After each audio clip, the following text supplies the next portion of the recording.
Hello, everyone, and welcome to another edition of Mormon Stories Podcast. I'm your host, John DeLynn. It is March 4th, 2026, and today we are going to be discussing possibly the biggest anachronism in the Book of Mormon, the text itself. And joining us for the first time on Mormon Stories Podcast to discuss this is Dr. John Lundwall. Hey, Dr. John. Hello, John. Pleasure to be on your show. Yeah, well, I think I discovered you through Mormonish and Rebecca and Landon and Radio Free Mormon and Bill Reel and those guys, but it's long past due to have you share with us your, writings or research here on Mormon Stories. Well, I'm happy to do so. I'm happy to be here. I can thank you personally for Mormon Stories. I'm an ex-Mormon, and I found your show about 2019 and watched an episode of it every day for 6 months. Was that before your faith started being challenged or after? After. Oh, okay. I was out. But I still needed a place to put my feet. And your platform did that. So I appreciate that. Well, thank you. Thank you. Well, tell us a bit about what you're a doctor of and, just your basic background before we dive into your presentation. You bet. I have a doctorate in comparative myth and religion from the Joseph Campbell School of Myth and Religion, Pacifica Graduate Institute out of California. I teach there as an associate professor. And I also run the Utah Cultural Astronomy Project. It's a lot of theory at the school, so I do field work in the state of Utah. My research partner in that group is an archaeologist with the state of Utah. He and I go out. His name's also John, so we have a lot of Johns. We go out in the deserts of Utah and survey rock art shrines and rock art sites of the Fremont. So I'm going to actually begin our presentation with some of that because we're going to sort of step into a world without writing, cultures without writing. Okay. And so maybe any other introduction before we start dive in just about you or your background? Well, like it's sounding very archaeological or anthropological to me. Is that right? Yes, I'm a cultural anthropologist. My work is in Utah. It's with archaeologists and anthropologists. And I teach cultural anthropology at my school. I'm basically just a big nerd, though. I am a founding board member of the Utah Valley Astronomy Club. So we work with state and national parks in Utah. I've helped state parks get dark sky status. So I'm a backyard astronomer. We do a lot of observational astronomy in our field work. I'm a photographer. I go around the world with my camera. I love doing that. And we'll have a lot of photos today. All the photos are mine. Okay. So, it's a lot of photographs of these sites. And if you had to share kind of your thesis, like we rehearsed maybe before, what's the elevator pitch or summary of your thesis regarding the Book of Mormon and its historicity, just so that people can kind of know what you're going to be discussing today? In the Book of Mormon, religion is managed through texts and is accessed through texts. You read Isaiah, you search the scriptures. Everything is managed by texts. In the ancient world, religion was not practiced through texts. It was practiced through rituals, through cosmological scenarios, through seasonal agricultural rites. An oral tradition, right? In oral tradition, yes. So orality is its own epistemological framework. In the Book of Mormon, the framework, the world building of the Book of Mormon does not belong to the time and place it's supposed to be in. And we can show that. And that makes the entire world of the Book of Mormon anachronistic. I'll refer really quickly our viewers and listeners to my past episodes with Dr. Michael Coe. He was a Yale anthropologist / archaeologist who talked about, horses and steel and wheat and silk and barley and all the different specific anachronisms that are in the Book of Mormon. For me, that's one of the top 5 Mormon Stories episodes of all time. But this is similar. To interject, people argue the Book of Mormon is a play. The props of the play, the steel, the animals, people say they're anachronistic, and they are anachronistic. My argument is not only are the props anachronistic, the stage and the scenery are also anachronistic. The entire play is anachronism. All right. Well, let's dive in. I can't wait. Thanks for joining us today. All right. I thought, here's the title slide. This is a very famous rock art site in Utah. This is near Vernal. That bluff has a large panel that we'll get a close-up of it. What's interesting here, though, is that they carved the Fremont. Let me just tell you really quick. The Fremont were an indigenous group that lived in present-day Utah between about 300 and 1300 CE. And they had no writing. So primary orality, they had no conception of writing. So it's a completely oral culture. They left tens of thousands of images carved and painted on rock faces throughout the Southwest, mostly in Utah. This is a rock bluff with a famous panel on it. Our team was the first to look at it and say, well, the reason why they carved this panel at this location is because at the equinox, the sun rises into the crack, and as it does so, actually the reflected light illuminates the panel, and It's a really cool effect. And you can see the image on the right is the illuminated rock art panel from the equinoctial sunrise.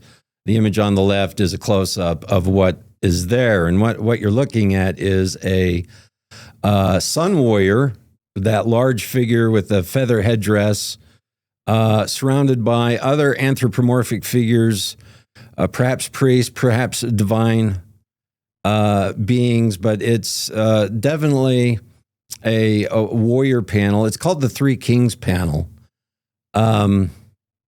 And I'm only showing this to show you that these people are thinking orally, which is thinking analogically.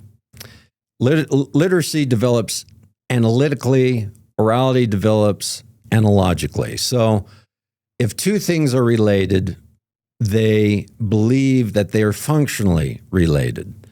So when the equinoctial sun rises, there is a spirit, a vitality, a power in the sun, which is personified as a living being, which animates the images on the rock face, and they become living beings. And so this is a cosmic interplay. We don't think this way, but this is a cosmic interplay where these figures become animated living presences in the culture, in the tribe.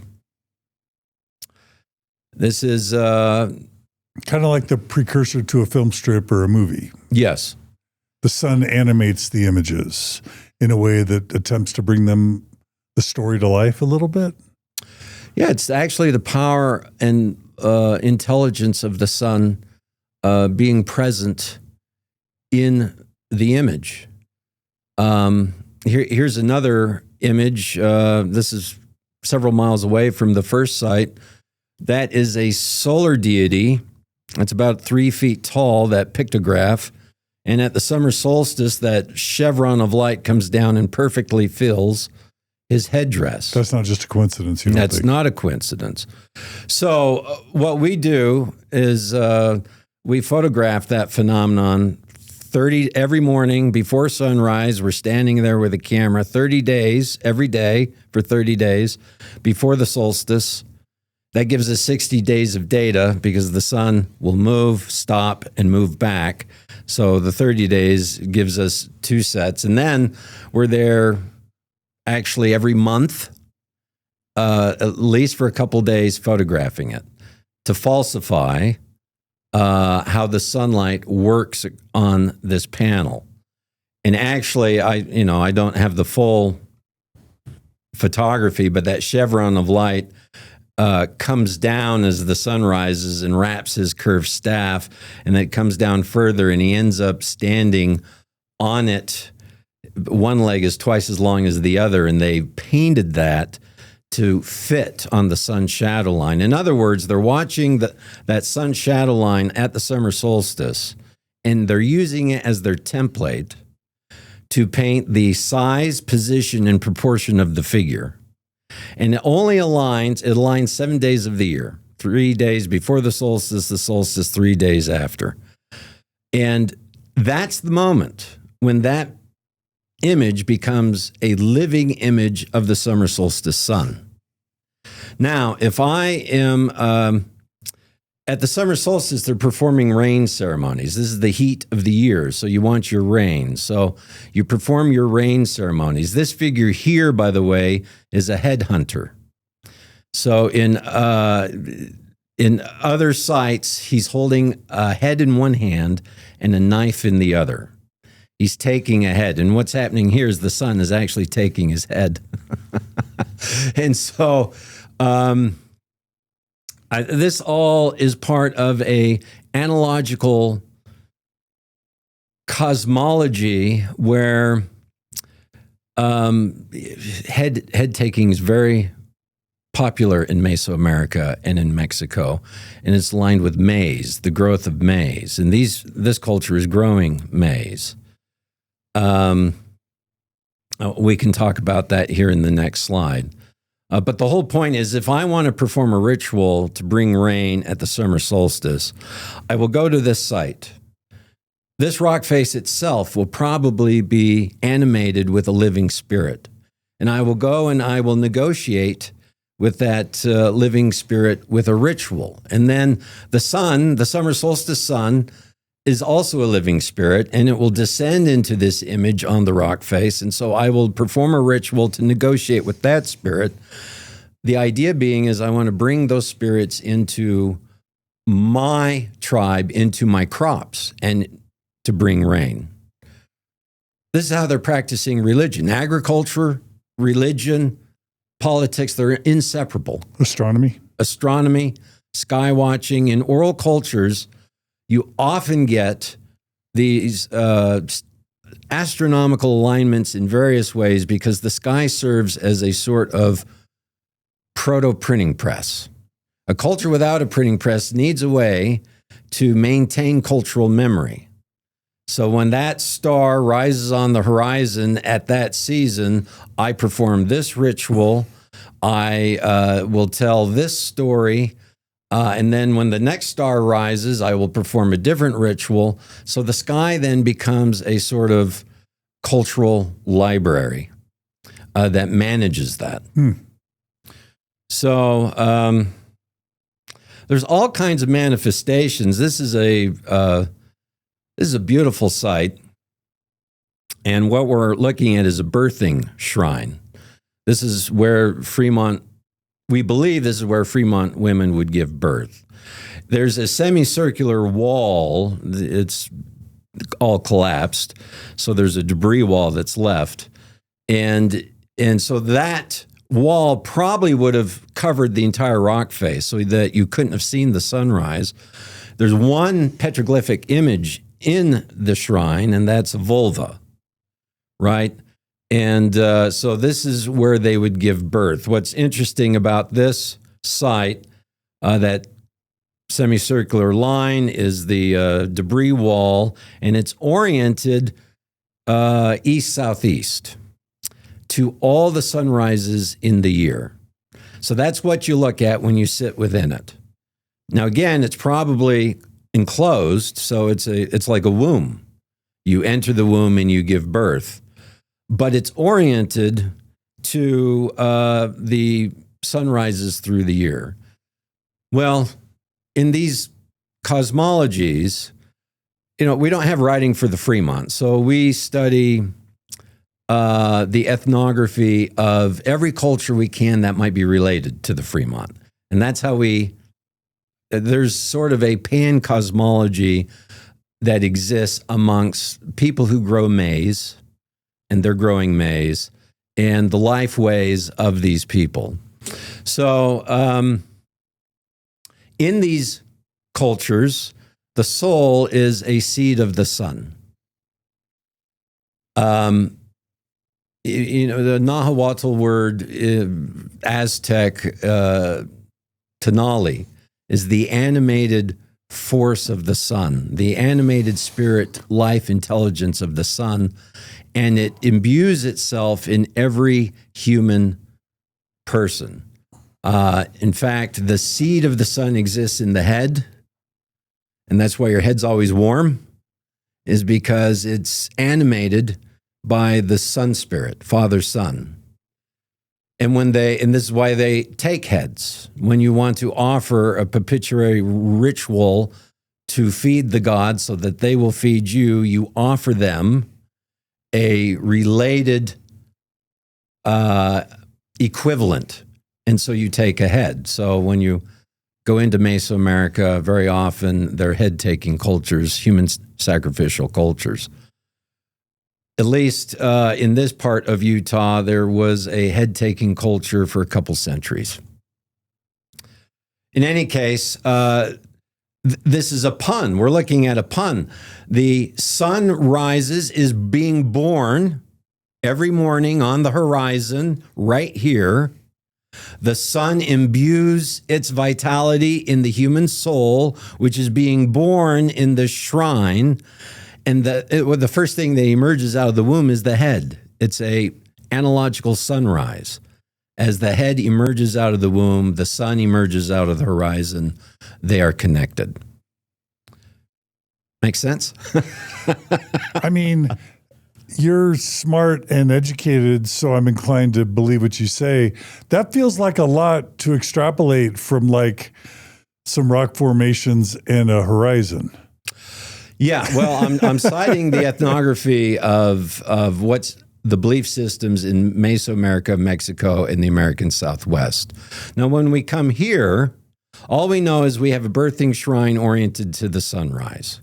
How do you know it's a birthing shrine? Well, that's a very good question. So in addition to the vulva, there are... You don't have a picture of the vulva, is that right? That's the vulva. Okay. Wait, where? That center petroglyph. You can't see it. It's right on that rock face. Can you see the mouse? No? Yeah. Yes. Oh, my goodness. Right there. Yes. Oh, thank you. I don't think the viewers and listeners would have seen that. So towards the middle of the rock formation, you're saying there's a carving of the vulva there. Yes. And okay, now I see it. And that is why did they carve a vulva there?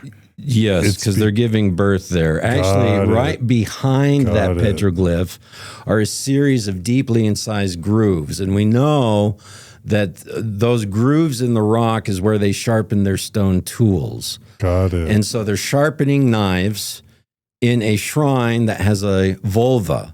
Well, that knife sharpening is to cut the umbilical cord. It's a birthing shrine. Got it. Okay. And Brooklyn's following this. We'll have her edit whatever she needs to, but that was helpful to me. So I'm guessing it's going to be helpful to a couple people as well. Okay. All right, well, if you didn't see the vulva, then yeah, that wouldn't make sense. No, we see it. I see it now very clearly. Yeah. Okay. Got it.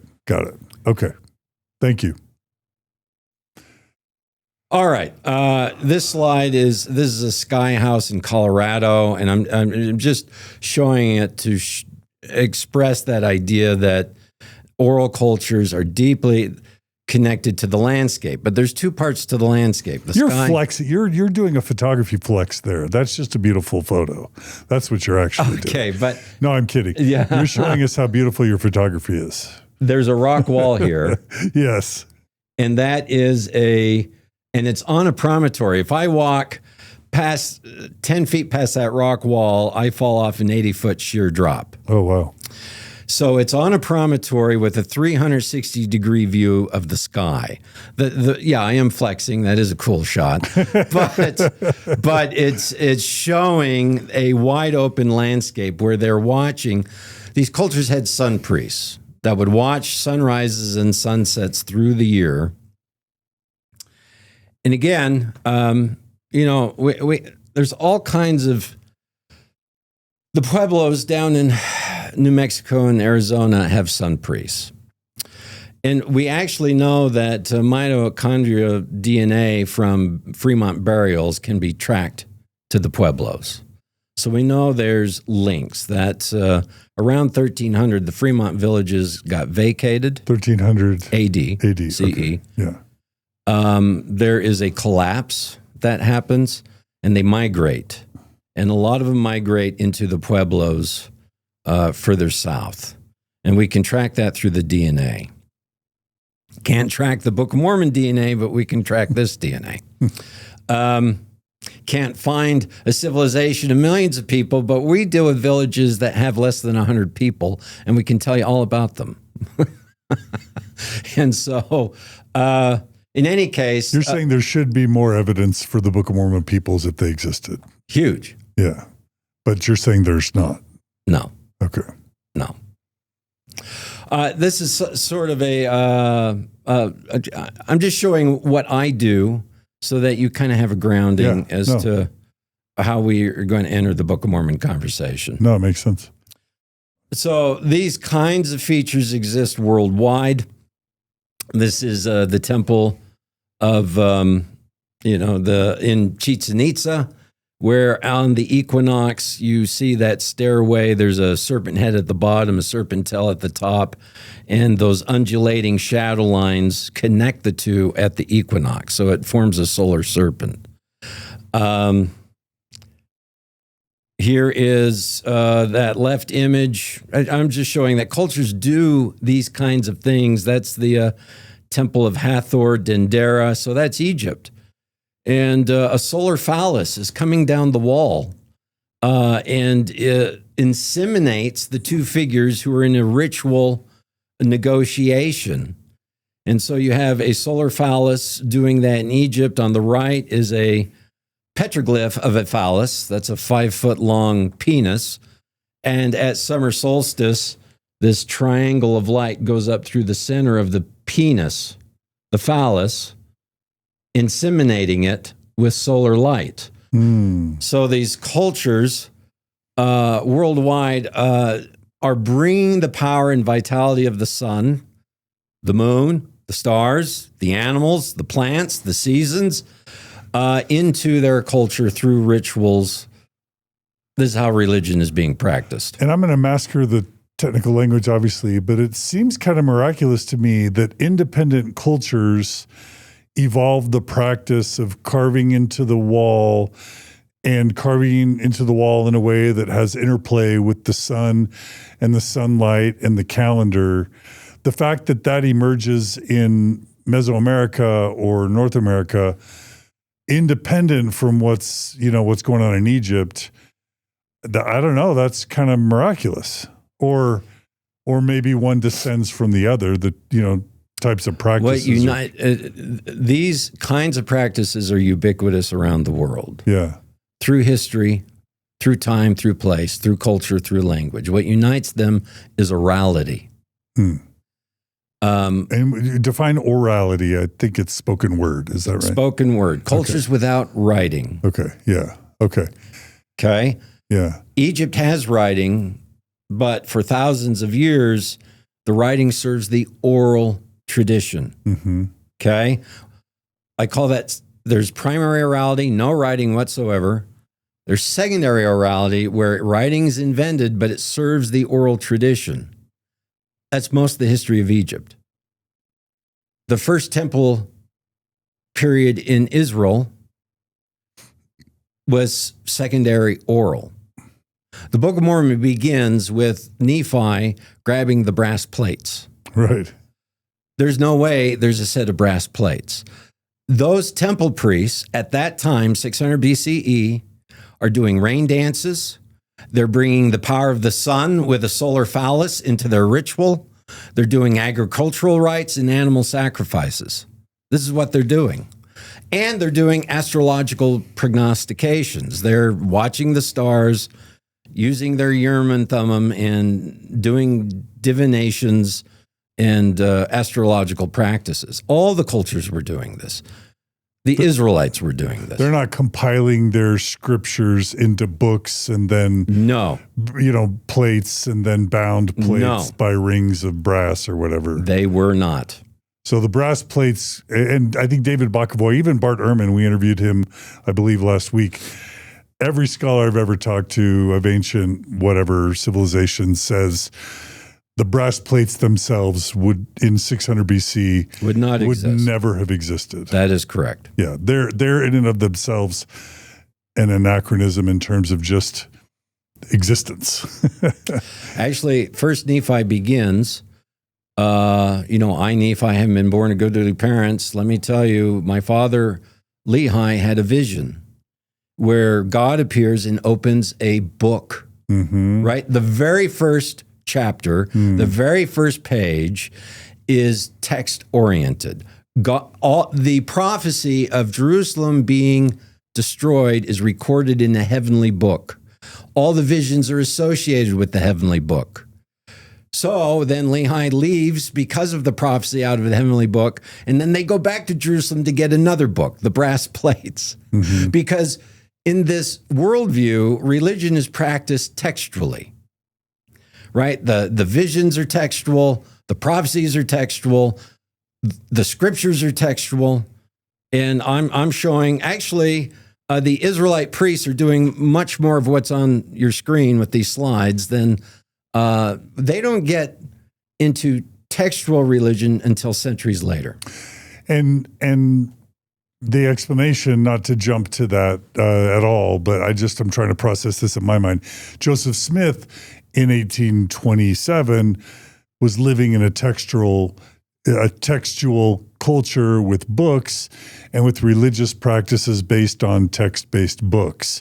And so Joseph Smith is projecting back 2,500 years prior or 2,400 years prior, his textual book-based religious practice worldview, just assuming that ancient Old Testament prophets would have had that same text-based, book-based, literate perspective, which you're saying they didn't. Correct. The problem is much worse. We know that Joseph Smith he has his fingerprints all over the Book of Mormon, and the Book of Mormon is written as a text-based world, but so is the Pearl of Great Price. Right, yeah, which is even more ancient, right? Right, the Book of Abraham. Abraham is the father. He has the priesthoods that come to him through text.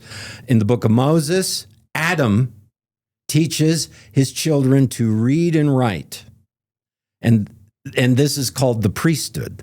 This is Moses chapter 6. So the very first generation practices religion through text. And you're saying 6,000 years ago, I'm just dating the way I was taught. Right. Me too. Adam and Eve, the Mormon Church taught me that Adam and Eve lived 6,000 years ago. And you're saying, and of course, genetics and anthropologists and archaeologists will all say humankind has been around for a lot longer than 6,000 years. But even if we just assume that magically that humans appeared magically 6,000 years ago, what you're saying is Adam and Eve and Cain and Abel and, Noah, they didn't have books, they didn't have writing, they didn't have text in the Middle East at the time that those stories would have taken place. They did not. They did not.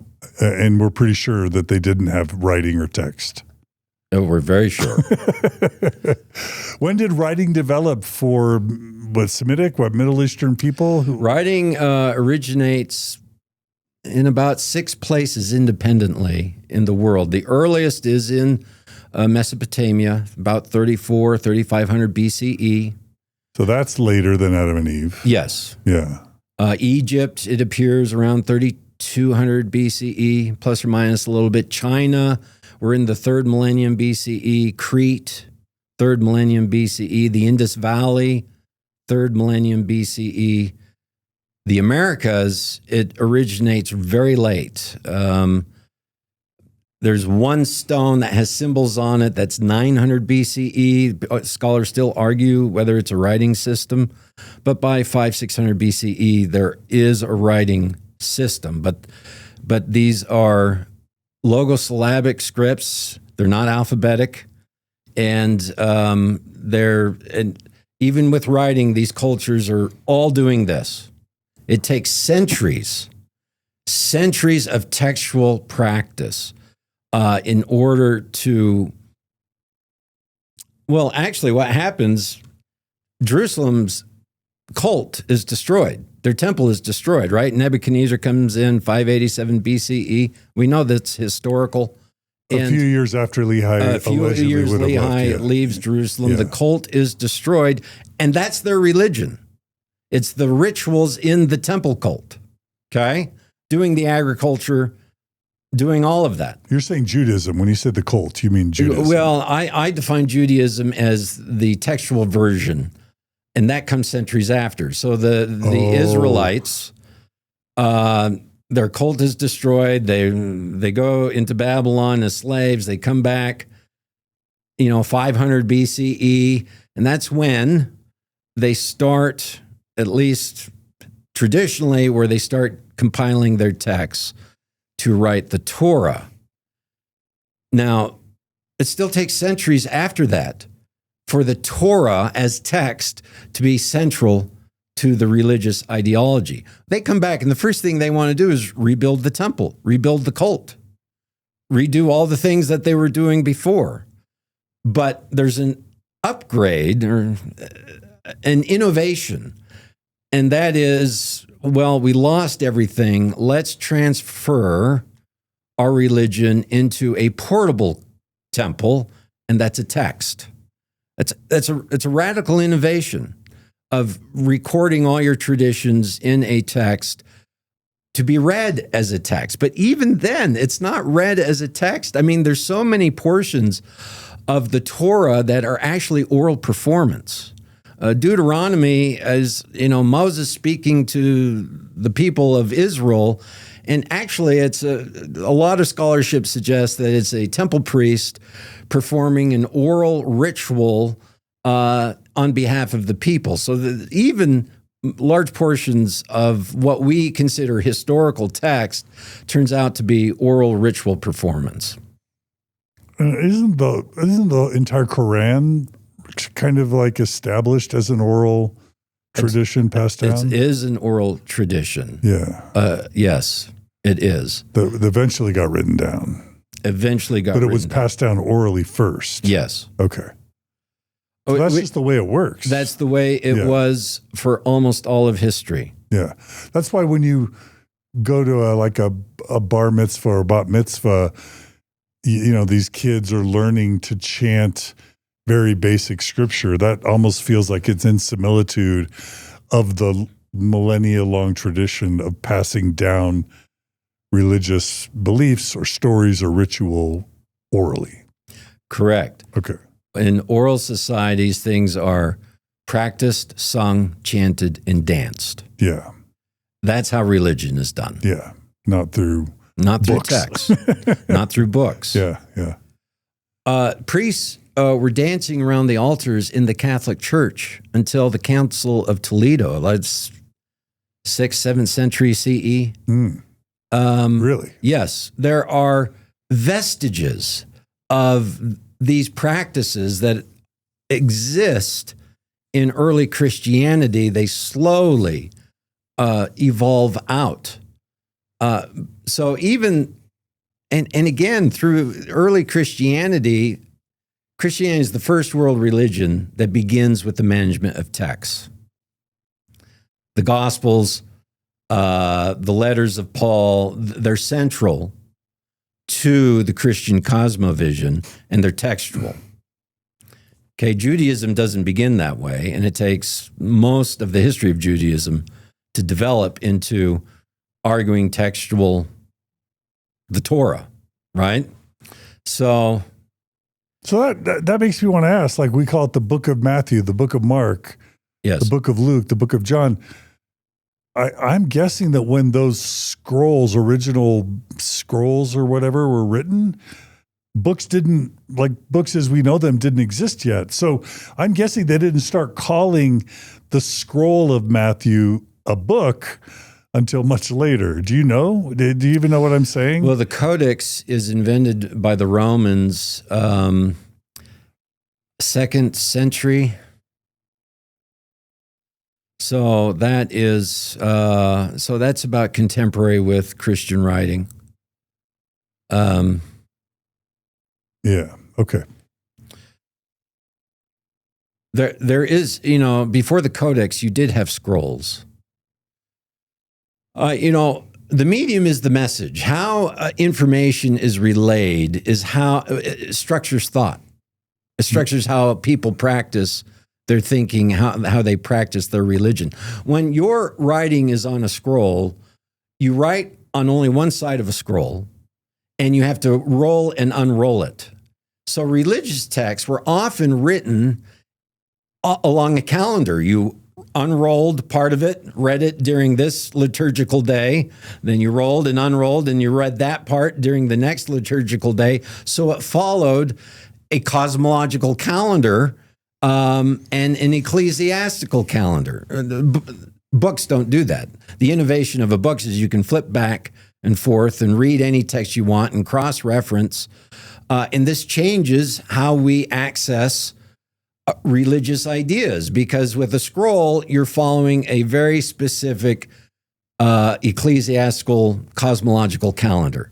I perform this on this Sunday, this Sabbath, this on this Sabbath, this on this Sabbath. I sing and chant this, and I unroll and roll the scroll as I go. Yeah, that's why I don't mean to belabor the point, but to call it the Book of Matthew, that must have come later when books became popularized, because it originally was a scroll, not a book, right? Originally probably was a scroll. Yeah. Yeah. So yeah. I bet we started calling them books centuries later. I'll have to look that up. Yeah. Does that make sense? Yeah, no, that does make sense. Yeah, it's a scroll. It's not a book. Yeah. None of those books in the New Testament were ever books. Right. They're scrolls. They're still not books, by the way. Right. The Bible's a book. Right. But the Book of Matthew was a scroll. It was never a book. I mean, unless I'm misunderstanding what we're talking correct. about. But they are a different kind of text, though. They're instead of ritual performance at a podium, they're autobiographical. 90% of the sayings of Jesus are oral stories. Right. They're parables. Yeah. But the writings of Paul that's semi-historiographical. So they're letters, right? Yeah, letters. Paul wrote letters. Yes. Yeah, not books. Right. Right. Okay. All right. Where are we now? And this is something that, I'm wrapping my brain around this, but I think viewers and listeners are going to need to process this to wrap their brain around it, right? I think so. Yeah, because we're using words that don't necessarily mean what we think they mean, or didn't mean back then what we now think they mean. So anyway. Yeah. Right. Thanks for helping us understand better. There's a long sermon that Nephi gives. This is 550 BC. He's in the New World, 550 BCE. It's a Bible. Yes, you have a Bible. Yes. I command all people in the East and the West to write my words down and practice, right? It's all a book-based religion, a Bible-based religion in a world where that didn't exist. Yeah, when Nephi writes a Bible, we have a Bible. Yes. This is 550 years before Jesus. They didn't have a Bible. They didn't have the word Bible. That's right. Right? Right. Well, there's that. But the framework is wrong. Right. That's not... if Nephi were in Mesoamerica, if you believe that model, and he's growing maize, he might have said, ahead, we have a head, let's take another. Mm-hmm. Right. Yeah. I'm doing a shameless plug. Can I do a shameless Sure. plug? Yeah. Do you mind? No. May 2027, I'm leading a tour in Egypt Oh, with graduate students. okay. And so I'll give you the link. But I just thought I would announce it. I've got 10 open spots if people are interested. It's really inexpensive. We'll include a link in the show notes. Okay, great. All right. So what I did then is I read the Book of Mormon specifically with orality and literacy in mind. I wanted to just look to see how the book was structured and how if its bias was completely towards literacy, then there would be a lot of problems. And so I'm just going to fly through this text, but when doing that, I realized the greatest anachronism in the Book of Mormon is the text itself. A tight translation is impossible because all the references internal to the narrative relate to a world that cannot exist. And a loose translation then is an act of violence because you're now taking the actual history and heritage of cultures that would be living there and you're subverting them into something that didn't exist. So you can't have either a tight or a loose translation. One is some form of a mischaracterization of history. The text of the Book of Mormon cannot be derived from the description of the gold plates. We're not going to talk about that. These are just points that I realized when reading the Book of Mormon with this framework in mind. How do literate people think and practice religion? How do oral people think and practice religion? It shows that the entire Book of Mormon has Read 4 and 5, just so that problems. The Book of Mormon characters are fabricated and can be falsified. These are the Anton characters. Yes, the Anton characters. I was looking at it and realized that the entire description of the plates, what kind of writing system you would need in order to fit 330,000 words, because there's a lost manuscript, on 2 inches or 4 inches of plate, 6 by 8 inches. I mean, it becomes so improbable that there's just not the space on the golden plates per the dimensions that Joseph Smith gave us for all the words that they claim. Yeah. Not for any writing system. Yeah. It's impossible. Yeah. Yeah. And the standard of proof for the Book of Mormon, as set by the priesthood brethren, resides only in a tight translation and its literal historicity, and that becomes problematic. And just, we've done entire episodes on LDS discussions about tight versus loose translation, but when we say tight translation, a word-for-word translation from the stone to the text that Joseph Smith declared was happening. And all the witnesses, claimed that Joseph Smith, was somehow using his peepstone to channel the characters on the gold plates and word by word to transform them or transcribe them from whatever the original alleged golden plate characters were into English. And he was reading it word for word. Correct. So loose would be just trying to use his own words, right? Well, please tell me what a loose translation is. It's whatever they want it to be. Yeah.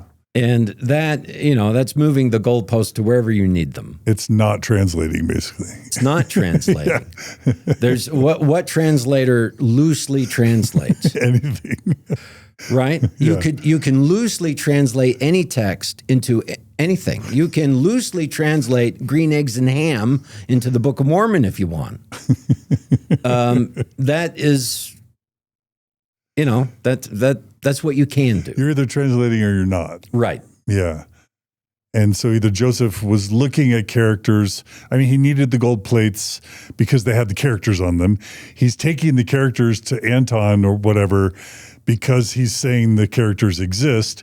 You're saying we can pretty much demonstrate that the characters on that Anton manuscript are false to begin with. Correct. But even if he did have characters he was looking at, there's no way that he could have been translating those in any sense of the word from whatever. And we even know that Reformed Egyptian, there's no record of that even existing, right? That's correct. There's Egyptian. There's no Reformed Egyptian. Right. But even if Reformed Egyptian did exist and the plates did exist and he was looking at characters, he was either translating or he wasn't. And there's just no way that he got all those characters on all those plates. This is a real problem for Mormonism, because Mormonism is a religion. The origin story of Mormonism is not the first vision. It's the gold plates. Right. And therefore, in order for any of the truth claims of Mormonism to be accurate, there has to be a resurrected Moroni with a set of plates that detail 1,000-year history of a real people in history. This must happen. And if it doesn't happen, then all the other dominoes fall. If there's no Moroni, there's no John the Baptist, and therefore there's no restoration of the Aaronic priesthood. There's no Peter, James, and John. There's no restoration of the Melchizedek priesthood. There's no Moses and Elijah, and no sealing keys or polygamy or temple endowment. All the dominoes fall. It all goes back to a literal, historical, tight translation of a text. And when you open the text, you can almost immediately, from page 1, with the book in heaven and the book of the brass plates and the book of the gold plates, realize this cannot be historical. All right, tell us more. Well, I don't know. All right. Here's a slide where I'm simply showing that, I've got a timeline there at the bottom, 100,000 BCE. That's modern Homo sapiens. Talk about Adam, but, upright gait, brain cavity size, that's a couple 100,000 years old, but we have evidence of art at least to 100,000 BCE. We have burials with red ochre in the fetal position, which suggests some sort of ritual or belief in an afterlife, 50, 60,000 BCE. We have modern Homo sapiens at least for 100,000 BCE, and you can see writings invented 3,400 BCE. So for all that time, there was no writing. People were oral. And then for 3,000 years after the invention of writing, writing is serving the oral tradition, right? So really, this idea of managing things by text, thinking by text, it requires more than text. It requires an alphabetic system. It requires books. It requires a printing press to have primary print culture, which allows for the exponential growth of literacy and for everything to be managed by text. The worldview of the Book of Mormon is everything is managed by text. It's not just the religion. So there's Helaman 13, where the editor tells us that every aspect of Nephite society is written in plates, on plates. Their politics, their shipbuilding, their temples, their wars, their kings, their economies, and their prophecies, and every aspect of Nephite civilization is textual within the text. Well, that's really interesting. That does require a very robust literacy with a very robust technology to record the literacy. How are they recording this? What are they making books? How are they managing the books? How are they managing the libraries? How are they producing it, mass producing it? King Benjamin gives a speech, and then everyone is to go and read the speech and then reflect on it, right? So Jesus, when Jesus appears, he says to everyone, "Go and search the words of Isaiah." Does he not say that in the New Testament? Does Jesus say that? Anyway, he does reference Isaiah in the New Testament. Right. Yes. Right. The point I'm making is this society amongst the Nephites, therefore, must know what Isaiah is and have the ability to go search for them. Right. Which means they have to have the ability to read them. Right. Which means there's got to be some form of literacy and libraries. We should be finding Isaiah quotes in the archaeology of the Americas, because the Book of Mormon people are constantly telling us to read Isaiah. Right. So, And I guess apologists are going to say that this small geography theory, limited geography theory, that the Book of Mormon happened in a teeny place in Mesoamerica somewhere, and they all got killed by the Lamanites that snuffed out the culture, which would have snuffed out the literate culture, the reading culture, the libraries. The savage, dark Lamanites would have just wiped that entire literate, text-based, book-based culture from civilization. Sure enough, you have to argue from the absence of evidence. That's what you have to do. Yeah. And that's how they frame it. You know, I constantly am hearing that 99% of the archaeology isn't done. And so we in the Book of Mormon? Of the Americas. Oh, okay, yeah. So we can find the Nephites in the undiscovered, unexcavated portions of the Americas. So that's one way they tried to hide the Nephites. The other way is, as you just said, it was all destroyed. And actually, these two arguments do overlap. Let me just address that real quick. 99% of all archaeology disappears. You know, when you go to Egypt, you see the temples, the pyramids, the tombs, the obelisks, you're looking at 1%. When you go to Italy, the Parthenon, the Colosseum, the roads, the churches, you're looking at the 1%. 99% of all of it disappears, right? But we have the 1% of cultures throughout the Americas. That actually existed. And that gives us the kind of culture they are, right? That tells us their life ways. Did they have writing? Were they urbanized? Were they hunter-gatherers? Were they agriculturalists? Did they have baskets? Did they have pottery, stone tools, metal tools, right? This tells us all kinds of things about these cultures. The argument that the apologists miss, in my view, is we don't have 99% of the archaeology and we can find the Nephites in this missing archaeology is actually the Book of Mormon is the 99%. The Book of Mormon gives us what all archaeologists want, a huge record of the life in the names, in the places, in the peoples, in the beliefs. That's the 99% that and disappears. The food, and the food, and the animals, and the stories, and the so we do have genealogies, yes. right? We do have the 99%. That's the Book of Mormon, and all we're not looking for the 99%. We're looking for the 1%. We just have to match the two, and that should be easy. I can pick up a Roman coin and say, oh, that's a Roman coin. I can identify it. I have enough to identify to the language, the metal, the king that's being commemorated, right? The dating. Yeah. It corresponds with the history. That's right. Yeah, the written history. So this should exist.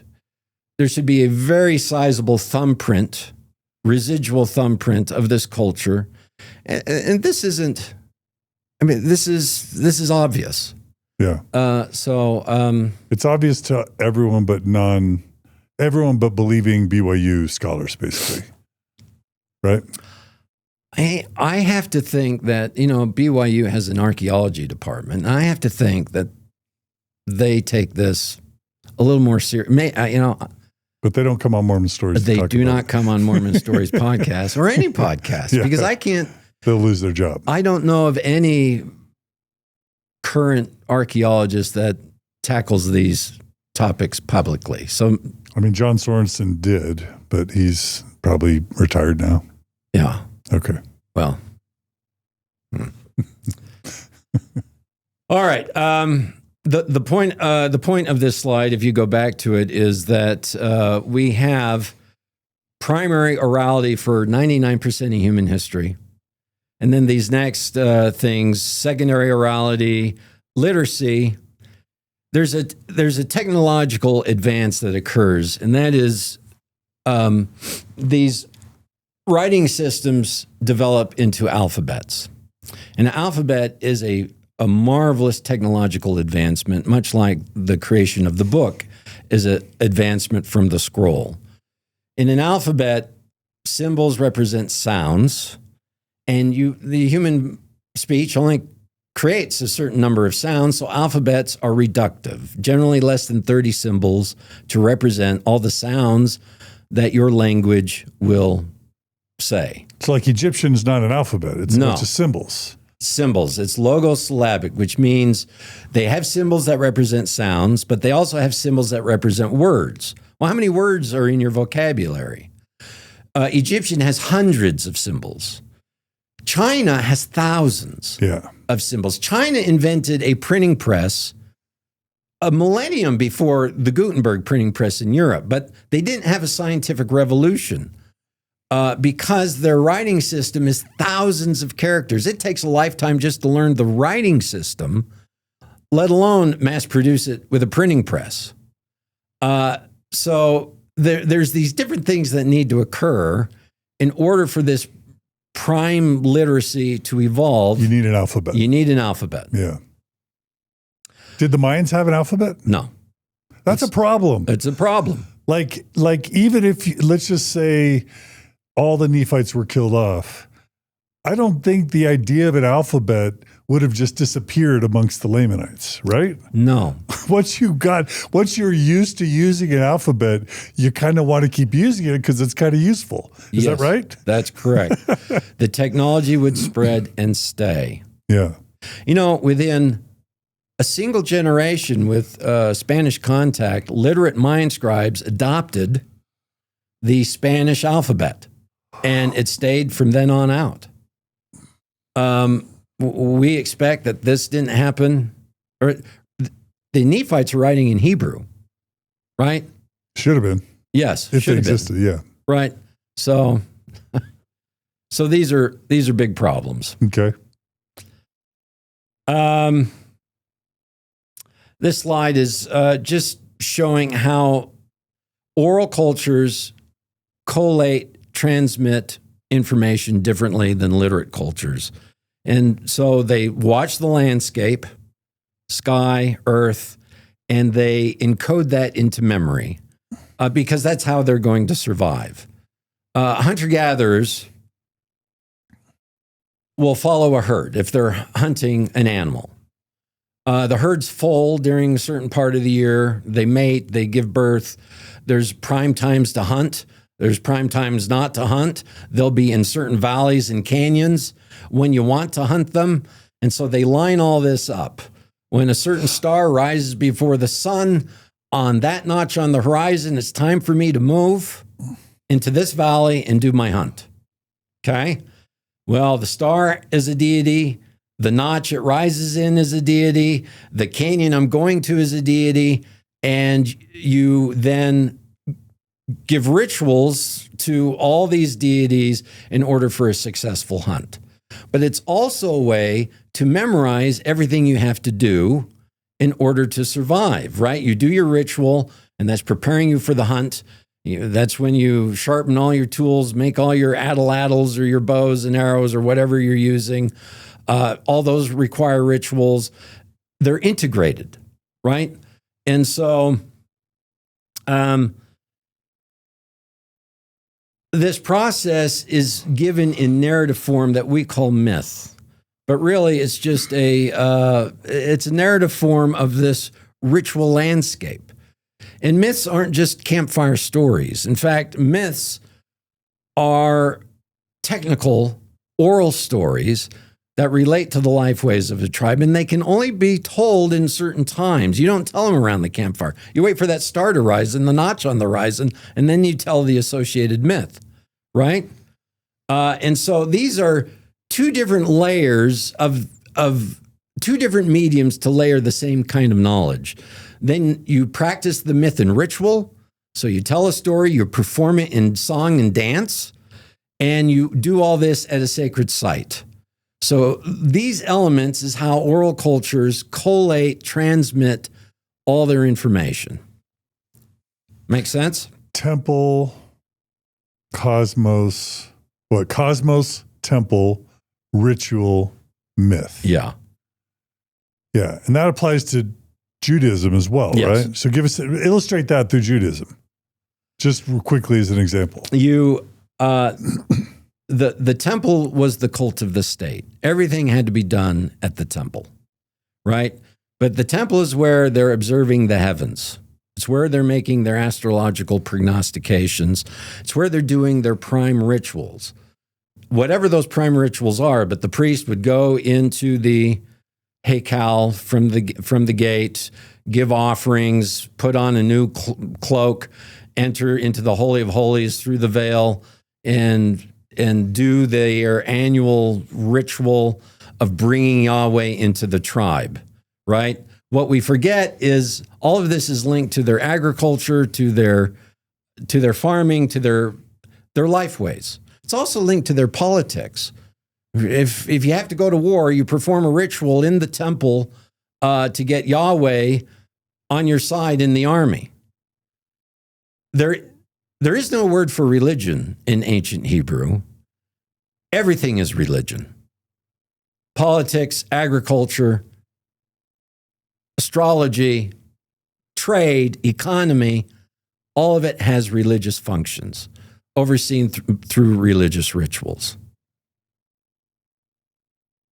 Wow, I'm just thinking about this now.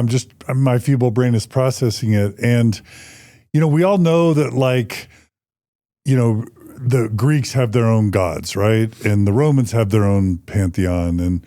And then Jews and Christians made it monotheistic, right? So the idea of a divine being is something that lots of cultures have had, and Judaism wasn't the first, right? Correct. What I'm realizing now is this model that you're sharing with us of thinking about the cosmos, seeing the stars and the heavens, and then creating a holy place, and then creating, having stories, and then enshrining the stories in myth that get told and or practiced in a holy place, performed in conjunction with the cosmos and heavens. That didn't start with the Jews. It wasn't like God came to Adam or Abraham or Isaac or Jacob or David and said, I'm going to teach you a ritual. It's more like civilizations developed this structure of having a fascination with the cosmos, of having a holy place, and of telling myth through ritual and performance in the temple. Judaism is just an iteration of that structure or practice that emerged 2,600 or 3,000 or 4,000 years ago.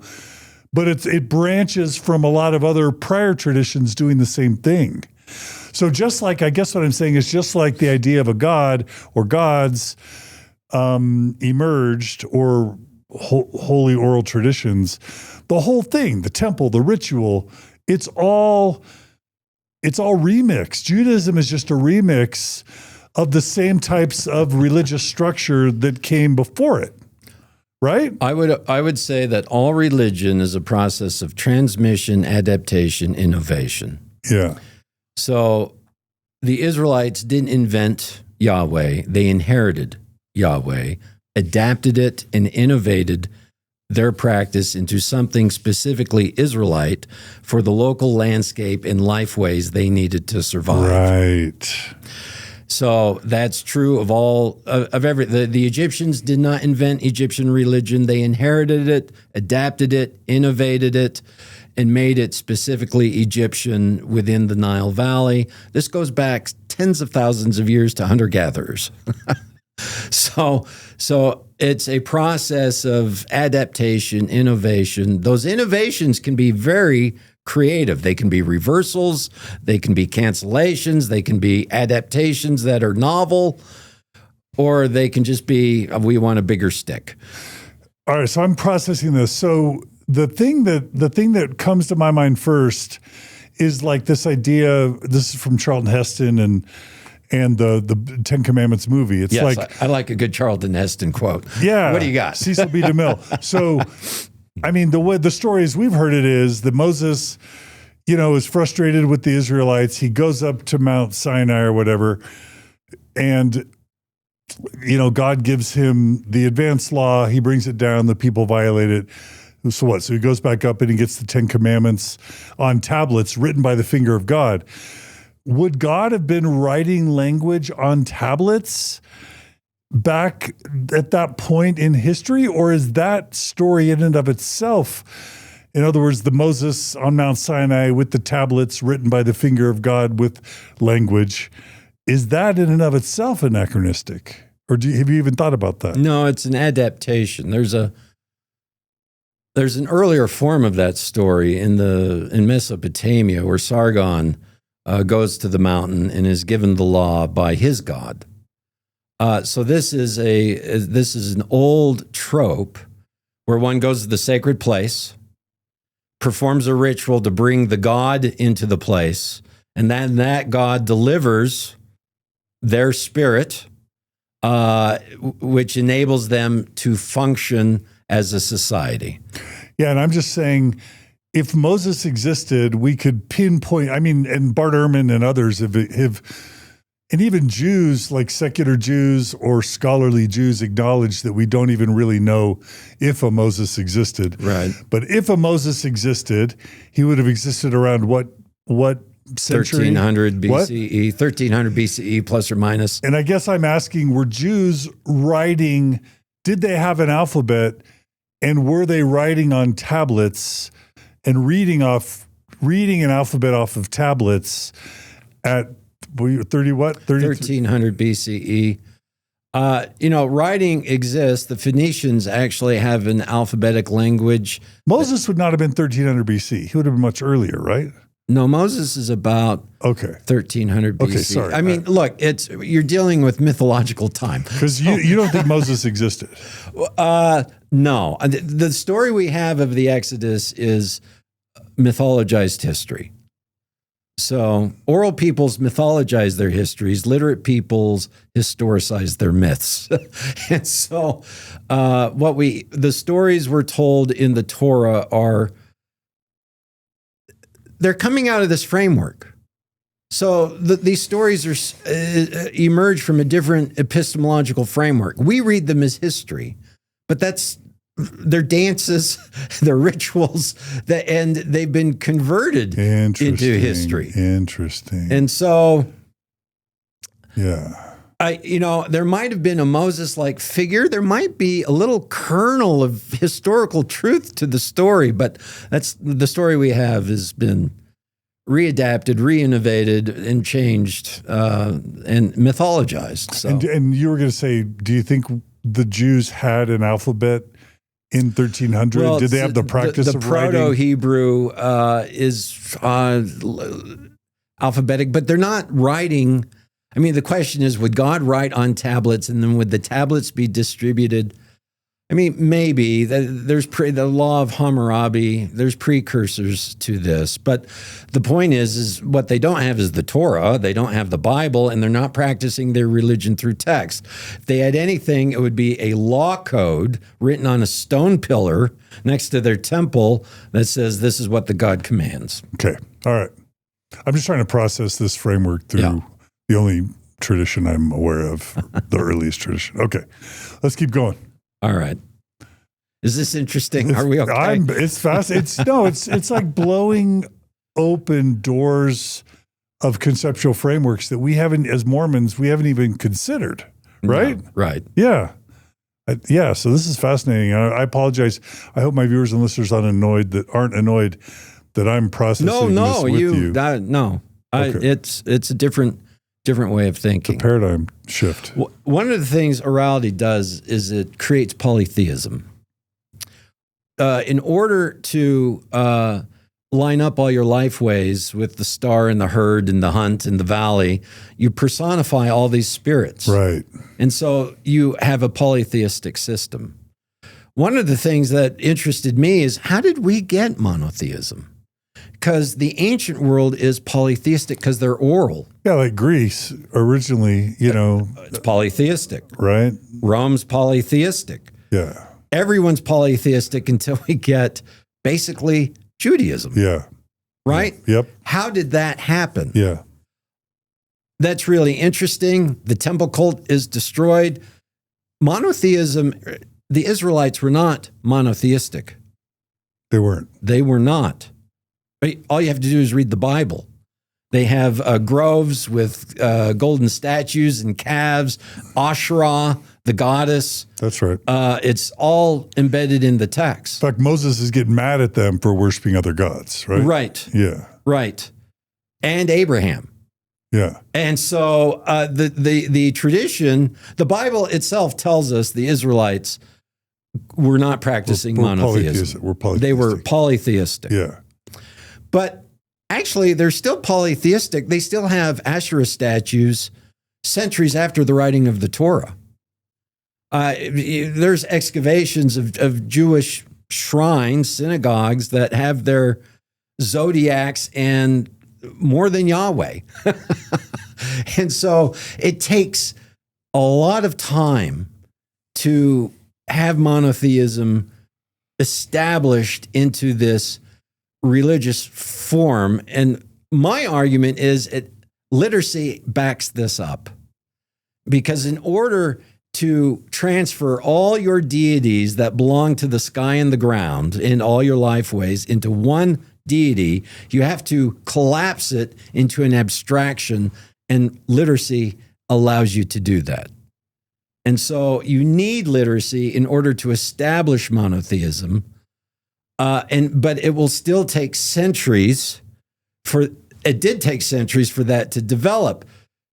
In the Book of Mormon, everyone's monotheistic, which, by the way, we should be finding monotheistic iconography in the architecture and archaeology of Mesoamerica or North America. And everywhere we go, we find polytheism, right? So it's just mismatch all the way through. We've kind of talked about these slides. I'm just trying to explain. No, go ahead and go over that slide. Okay. With literate thinking, you have the observer and what you observe, and a layer of thought in between. That's writing. But writing is not what you're observing. It's abstract symbols. And so you have what you observe or what you experience, but you access it through thinking about abstract symbols. And that little innovation rewires the brain. Because now we start thinking abstractly. And so we think in abstract symbols to access what we observe, and then we write about it in abstract symbols, and we end up thinking and writing, which is abstract.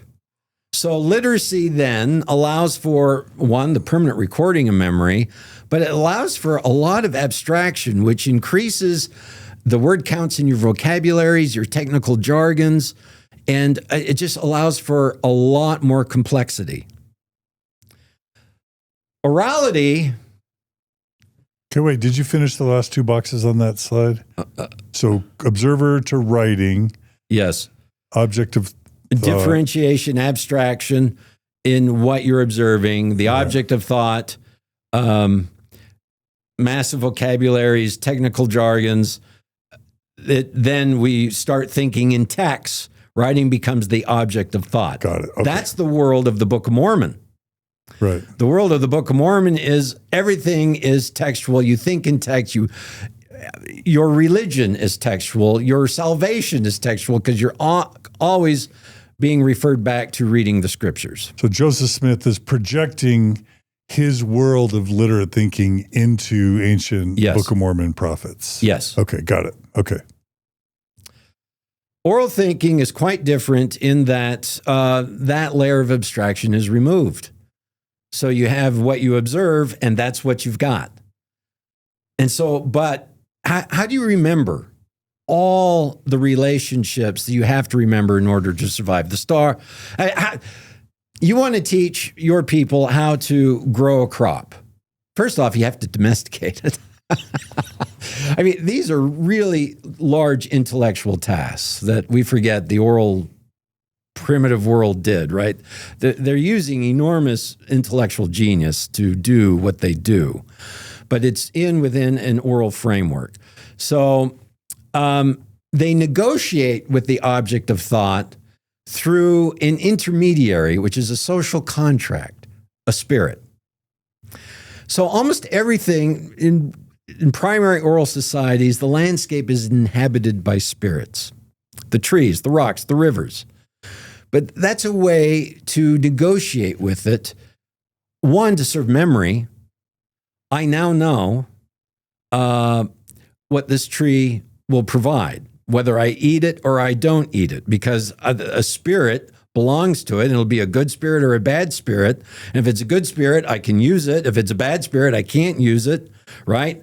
There's some ritual which will tell me when to arrive to pick the fruit or to germinate the seed, right?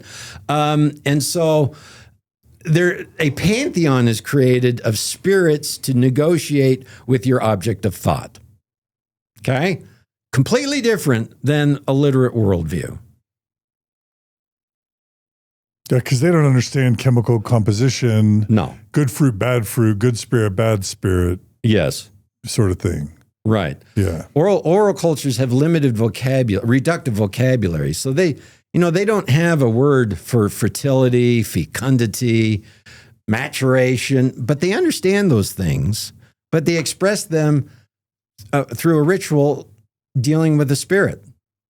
And they express them using very concrete images, penises, vulvas, lots of genitalia.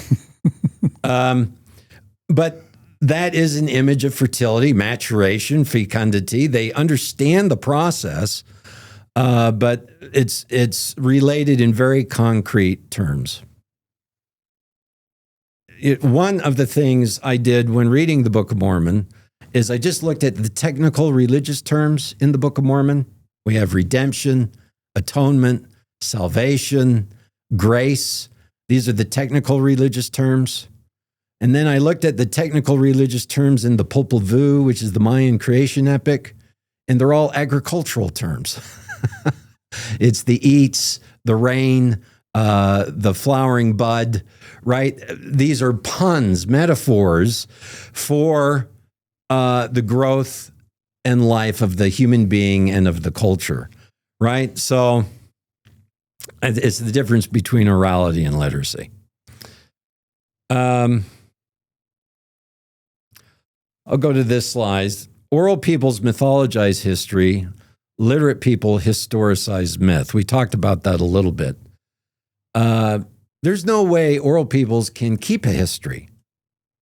Histories require sources, footnotes, journals, quotations, right?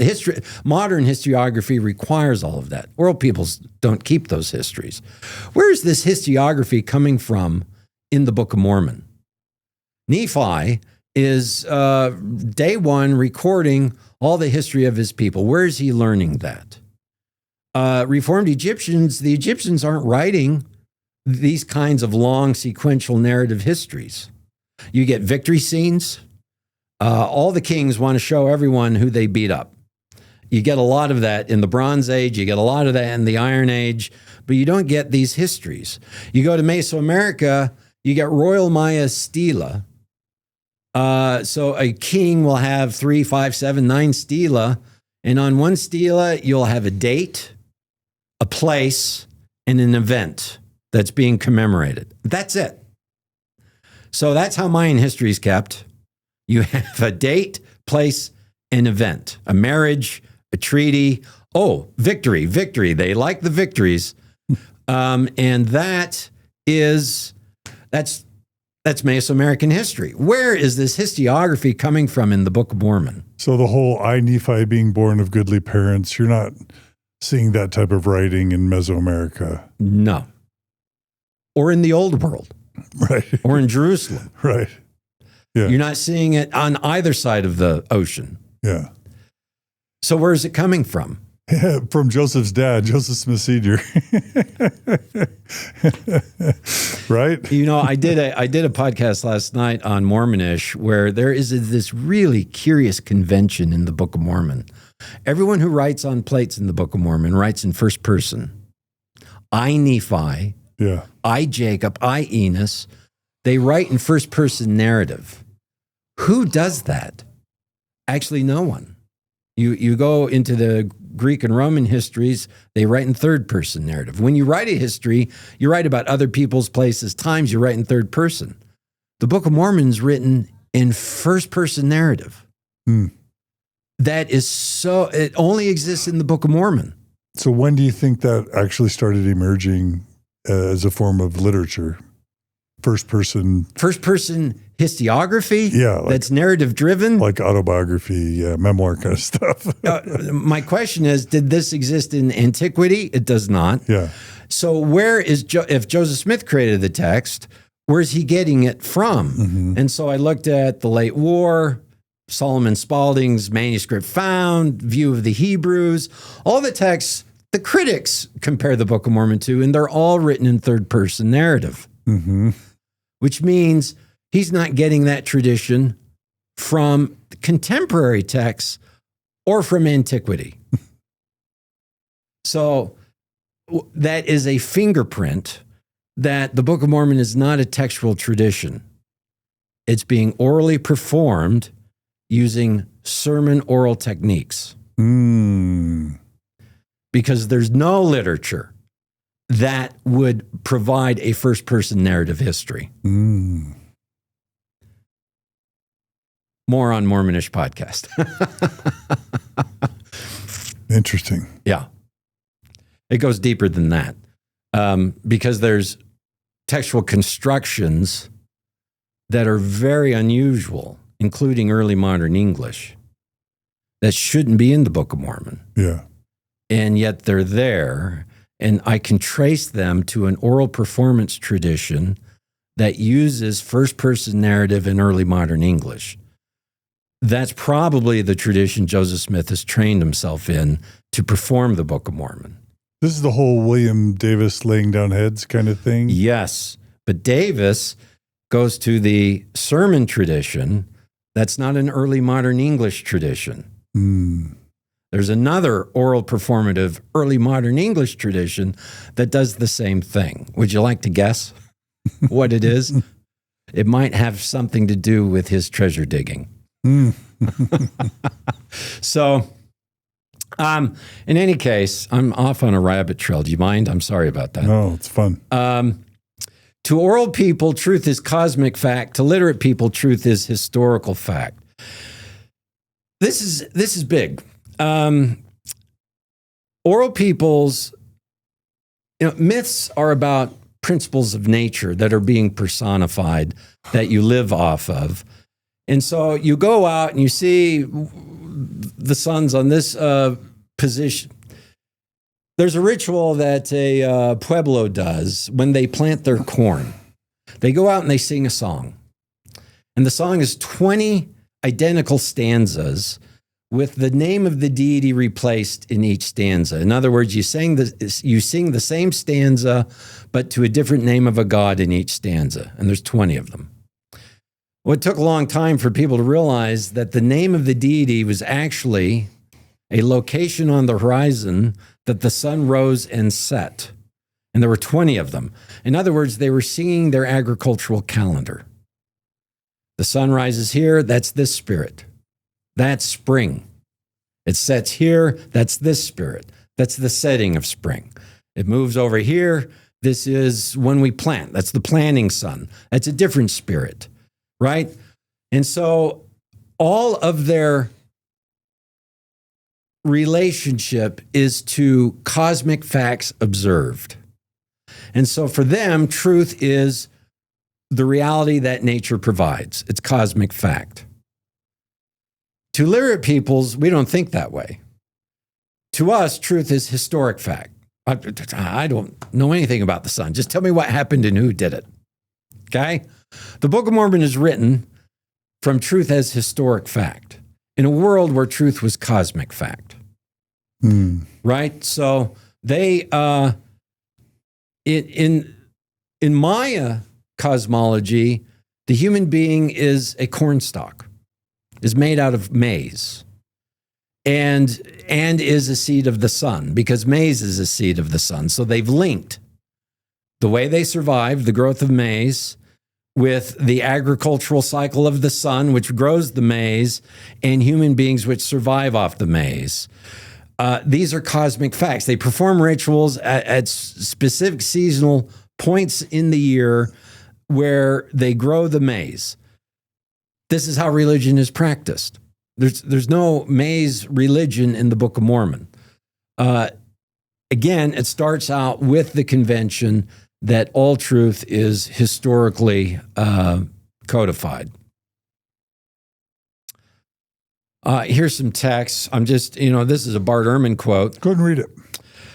For modern people intimately familiar with any of the major contemporary Western religions, Judaism, Christianity, Islam, it may be hard to imagine, but books played virtually no role in the polytheistic religions of the ancient Western world. These religions were almost exclusively concerned with honoring the gods through ritual acts of sacrifice. There were no doctrines to be learned as explained in books, and almost no ethical principles to be followed as laid out in books. That's important. And I'm contrasting it with our favorite quote in 2nd Nephi. Can I read it? Yeah, please. Wherefore, because that ye have a Bible, ye need not suppose that it contains all of my words. Neither need ye suppose that I have not caused more to be written. For I command all men, both in the east and in the west, and in the north and in the south, and in the islands of the sea, that they will write the words which I speak unto them. For out of the books which shall be written, I will judge the world, every man according to their works, according to that which is written. For behold, I shall speak unto the Jews, and they shall write it. And I shall speak unto the Nephites, and they shall write it. And I shall speak unto, I'm losing it, the tribes of the house of Israel, which I have led away, and they shall write it. And I shall also speak unto all the nations of the earth, and they shall write it. So that's not coming from the book of Isaiah. No, that's Joseph Smith. This is Nephi. Right. Joseph Smith writing Nephi. Yeah, Joseph Smith writing Nephi. Infusing Nephi with his literate culture. Yes. Yeah. Right. As God, basically. Right. But the whole paradigm is laid right out there, 600 BCE. Everything is to be written down. God speaks, people write it. This is how religion is practiced. So that's like a massive anachronism. Just massive. Those 3 verses, kind of. It's almost like a silver bullet, right? You're laughing. It's a death blow. Is it? Yeah. Yeah. Because 600 BC, 550 BC, people in the Americas weren't thinking about God says something, write it down. Nor in Jerusalem. That's so good. You keep reminding us. Yes. Again, that takes centuries after in order for this kind of consciousness to emerge. Yeah. So, sure enough, we need to be finding this in the Americas, though, right? The apologists are always giving us comparative texts in the old world, but I need to be, you got to be showing me writing on gold plates in the Americas. Yeah. This is just how literate and oral peoples practice their religion. On the one side, it's laws, doctrines, sermons, histories. On the other side, dances, rituals, cosmology, agriculture. That's all the cultures in the Americas before the arrival of the Europeans. That's how it's practiced. The Book of Mormon is on the left. So completely anachronistic. I give an example here of the pyramid texts. These are all rituals, and they're astronomical texts. You perform a ritual for the afterlife when it's astronomically primed. This is how the Popol Vuh is written. The Popol Vuh is an astronomical text. The only surviving codices that survive in Mayan are all astronomical texts. So, I'm giving an example here. Here are the examples that Scripture Central tells people. We have found writing on gold plates. And this proves the claim that writing can be on gold plates for the Book of Mormon. Well, here's the top 3 examples they list: the Darius gold plates, the Etruscan gold book, and the Pergi golden tablets. And what they seem to miss is that all the writing on these tablets are rituals. The writing on the gold plates of the Book of Mormon is supposed to be history. Now remember, to oral peoples, truth is cosmic fact performed in a ritual.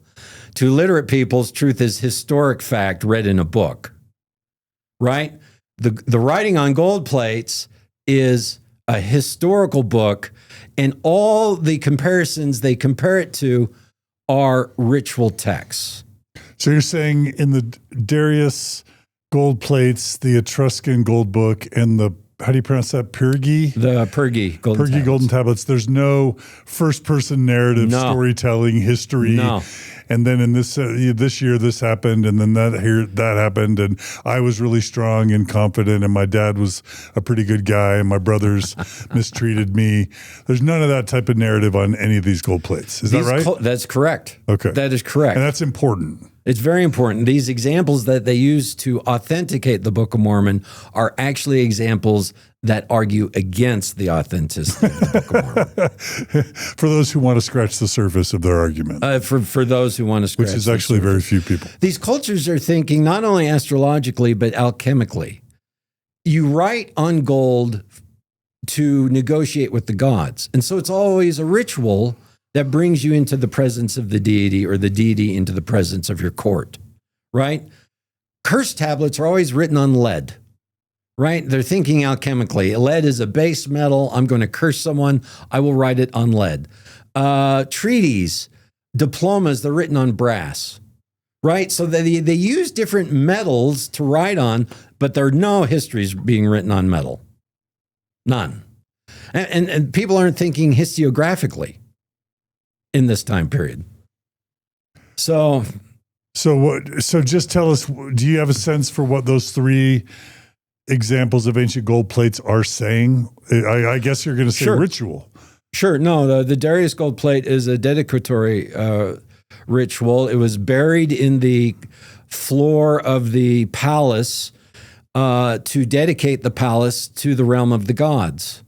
And so it's this is like the Book of Breathings. It's basically funerary text.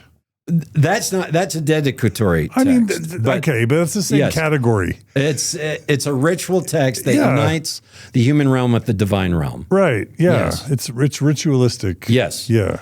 The Etruscan Gold Book is a funerary text, but guess what? That is just pictures. Right, it's not a text. Right, it's yes. There's these Orphic gold tablets, and they're the size of a credit card, and they're buried with the dead. Yeah, and they're instructions for the afterlife. They're actually fun to read because there's like 30 or 40 of them have been found. Orphic priests would go around and sell these. This is how they would make money. You will be guaranteed a blessed afterlife if you buy my tablet. And it gives you directions. But the problem is they've collected enough of them where none of the tablets are agreeing with each other. so if you buy this tablet, you go on the left road. And if you buy this tablet, you go on the right road, right? And so it's in any case, it's an afterlife ritual. The Pyrgi golden tablet is another dedicatory ritual nailed to a temple post dedicating the temple to the goddess. So for them to prove their point, they wouldn't just need to find gold plates with writing on it around 600 years before Jesus. They would need to have alphabets with, I got a thumbs up, alphabets with first-person historical narrative with dates and places and on gold plates. On gold plates, which they haven't found. And it needs to be in the Americas. Right, yeah. Actually, there is one example of writing on gold plate in Mesoamerica. It's in Chichen Itza. And guess what it is? It's a ritual. It's a ritual. Yes. So they found 12, 15 golden discs. Most of it's pictures. A few of them have Mayan glyphs, and they're being used as a ritual. They're being torn apart. So it's a votive offering for when they go to war. They're doing a ritual. Please bless me. I'm going to kill this ritual tablet, toss it into a cenote. So again, it's a ritual tablet. And the approximate century for that? 9 to 1200 CE. So way later. Way later. And not first-person narrative. No. Actually, I can't remember. There's 12, 15 tablets that have been found. Only 2 or 3 have Mayan glyphs on them. But it's a ritual scene. But no alphabets. No, it's a logosyllabic script. Okay. Yeah, so there's nothing anywhere near artifacts that would substantiate the existence of Old Testament stuff written on brass or gold plates 600 years before Jesus in a historical form. No. Yeah. Anywhere for any civilization at all. Correct. The world of the Book of Mormon only exists in the Book of Mormon.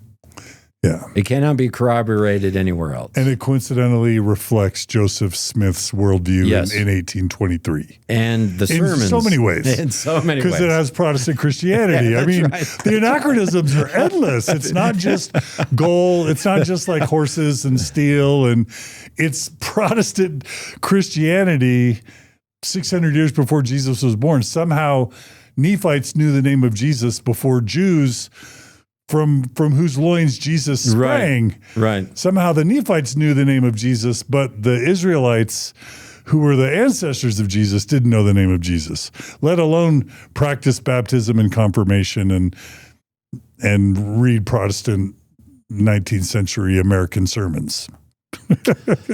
It's kind of silly that we're even having this conversation. Is it? Is that fair or not fair? It is. Well, it's silly in a good way because it's so much fun, John. It is kind of fun. We're laughing. I mean, people who are losing their faith might not be laughing. It might be sad or tragic for them. Right? Well, yes. Yeah. But life's a journey. Yeah. You walk out and, it definitely has serious consequences. And I think that's why shows like yours are important. That's why you have these conversations. Even though it's silly, it's good to leave the testimony out there. I mean, honestly, if for many people religion is myth and ritual, like, I don't need to take that from anyone. Like, if somebody wants to, in 2026, wants to establish their beliefs in myth and ritual and tradition, that's fine. I think it's just there's a certain subgroup who care that it's actually true, that care that it's actually factual or historical. And that if it is, they're willing to go all in and then some. But if it's not, then they're like, well, I want to use my 10% of my income on other causes. Maybe I want to drink coffee because it makes me feel happy. And they don't want to be constrained by all the demands and rules of a religious tradition if it's not actually true. That's who these episodes are for. It's not to spoil the faith of people who want to live in a mythic, ritualistic, symbolic, religious world. It's for the people who care about facts and evidence and history and truth and want to root their lives in that. I agree. I have a few quibbles. Go ahead, quibble. Quibble away. That's why you're here. Quibble away. Okay, I mean, this is an adjacent topic, but it's on the nature of religion, which I quibble with when people discuss it. Human beings, everybody wants to live by truth and fact and reason. Are you sure? Yeah. I meet people all the time that say, I don't care if it's true. It's good. You know what I mean? There's the validity and the utility. And they'll say, I don't care if there was actually golden plates.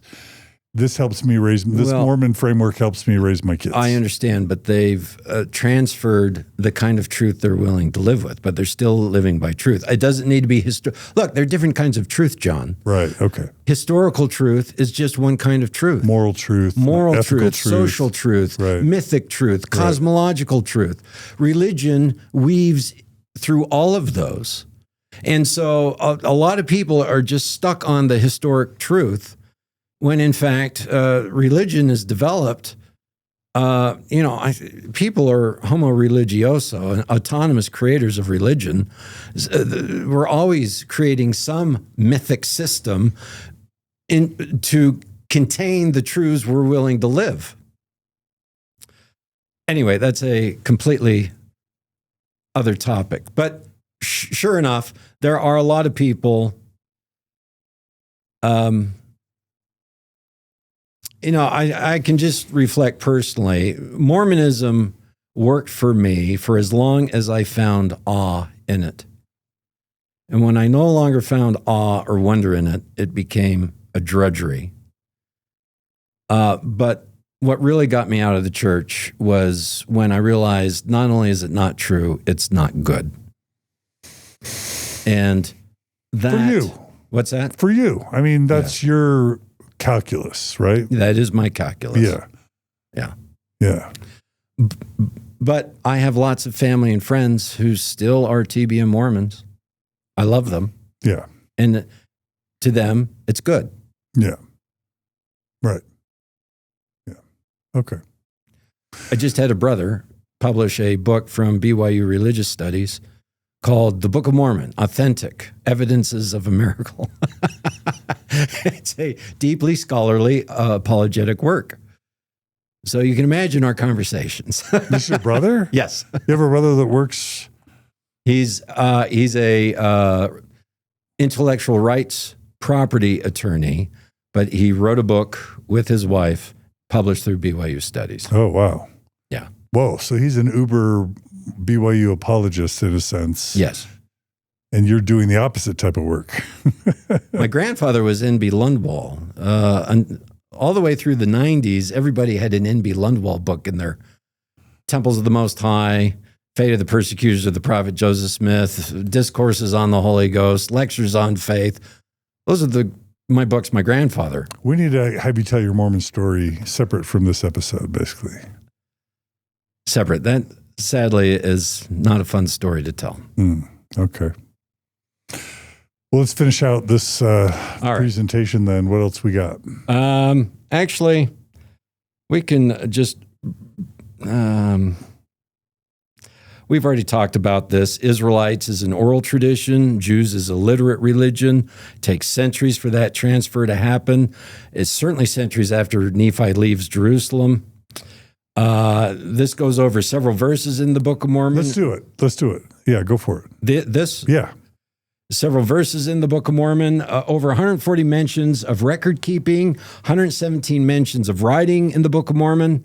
Mosiah 28:17, the record of the Jaredites gives a historical account of the Jaredites. I'm summarizing it. Back to the Tower of Babel and to the creation of Adam. Okay, so Joseph Smith is basically projecting his writing paradigm, not just 600 BC. He's projecting it 6,000 years to Adam. To Adam. Yeah.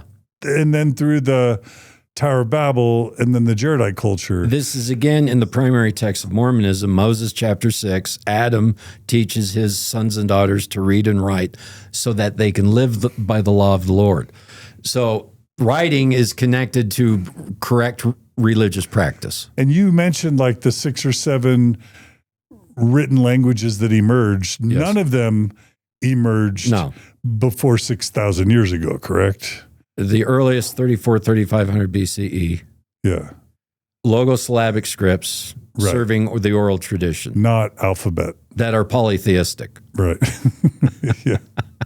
Okay. Yeah. Okay. Keep going. Mosiah 24:5-7. The Lamanites keep records so that they may write one to another. So in the Book of Mormon, one of the arguments is the Nephites, we lost all their writing. Okay. Well, the Lamanites had the same writing system because the Nephites give it to them. And they're writing to each other. That's right. So we know the Lamanites didn't lose. They didn't become the savages that Joseph Smith wants us to think. They're writing in the same alphabetic writing system that the Nephites are writing. Well, I guess Joseph Smith or apologists would say they became so evil they forgot how to write. Of course. Again, what civilization has become so evil it forgot how to write? Is there any other example in the history of human? Did Germans forget how to write under Hitler? No. No? No, they didn't forget. They wrote a lot under Hitler, no, right? They wrote a lot. I'm saying they didn't forget how to write. That's what I'm saying. Yeah, like they wrote more maybe under Hitler. All those scientists doing eugenics and stuff, they're writing a whole lot. Yes. So evil doesn't make you forget. Becoming evil doesn't make you forget how to write. No. At least there's no evidence of that. I mean, that's all the whole mound builder myth, right? That the dark savages couldn't have done sophisticated things. Like that's racism projected back, right? In these cultures, writing is a projection of the political state. So because that's how you manage and control your state. And so evil would not destroy writing, it would co-opt it to serve its ends, which means it would proliferate. Yeah. In any case, the Lamanites are writing in the same system as the Nephites, so you can't argue that we lose it all. And again, I give the example of the Mayan scribes learning the Spanish alphabet within one generation. Within 2 generations, they're reading and writing Spanish. Because they understand how to read and write. Right. And they never lose it. Right. Yeah. Mosiah 28:20, all the kings keep a record and hand them down to every generation. So the political state is entirely managed by texts. By the way, the apologists want us to think that this microgeography with this microculture got snuffed out. Wouldn't surrounding cultures, wouldn't there have been trade? Of course. Wouldn't there have been exchange of cultural, scientific, whatever, social artifacts such that writing and language would have spread to the surrounding cultures? Absolutely. Because they couldn't have existed in a small little purely geographical area without any interaction with surrounding cultures. Nobody does that. Right. We study a village in Clear Creek Canyon, Fremont Indian State Park, south central Utah. It's the largest Fremont village yet excavated. Its peak population was 120 people over centuries, right? So the average population is about 70 people, right? We find artifacts in their pit houses, and we can trace the artifacts. There's seashells from the Pacific coast. There's obsidian and artifacts from Nevada, New Mexico, Arizona, northern Utah. They have trade networks. They have motifs that are coming in that show up in Mesa Verde. They show up in southern pueblos. So we know that they're trading with specific peoples, with specific materials, with specific motifs. This is a group of 70 people, and we can tell you how far their trade network is, but they have them. And everywhere we go, archaeologists can give us a fingerprint as to how this culture is working. So sure enough, if you have this really limited geography, look, writing, alphabetic writing, reductive writing is a powerful technology that would spread. Maize is a powerful technology. And once they developed that, it spread everywhere. Writing would be similar. It would spread everywhere. So, no. Yeah. Mosiah 2:34, the records of prophecy from all the prophets since the days of Lehi are kept in writing. So now we have the political state managed by text, and we have the religious state managed by the text. And by the way, in these cultures, there's no church and state. Remember, Mosiah reforms the government with judges, while Alma creates a church. Complete anachronism. Doesn't exist. Alma 1838, Ammon teaches the Lamanites from the scriptures, right? So the entire missionary programs and stories in the Book of Mormon come by people reading texts. Alma 37:9, records are necessary to keep people living the correct law and bring them to repentance. The primary cultural law is in writing and record keeping. All these are anachronistic. Mormon 9:32, records written in Reformed Egyptian, but would have been written in Hebrew if the plates were sufficiently large. We need to find Hebrew writing. And even if 99% of it were destroyed, we would still be finding tens of thousands of fragments.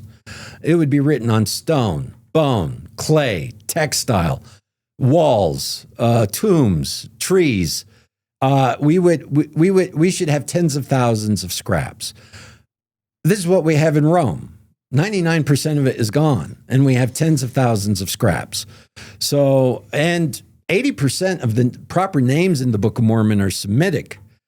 And that tells you the language they're speaking, because your rulers are named after the language you speak. So they're speaking a Semitic language. We're being told they're writing in Hebrew. So we should have a fully literate Hebrew writing system. And if 99% of it is gone, we're still going to have tens of thousands of scraps. All right. So in all sorts of ways, the Book of Mormon describes an impossibly literate culture. That's what this verse is. This is Helaman 3, if I can read it. Please. And now there are many records kept of the proceedings of this people by many of this people, which are particular and very large concerning them.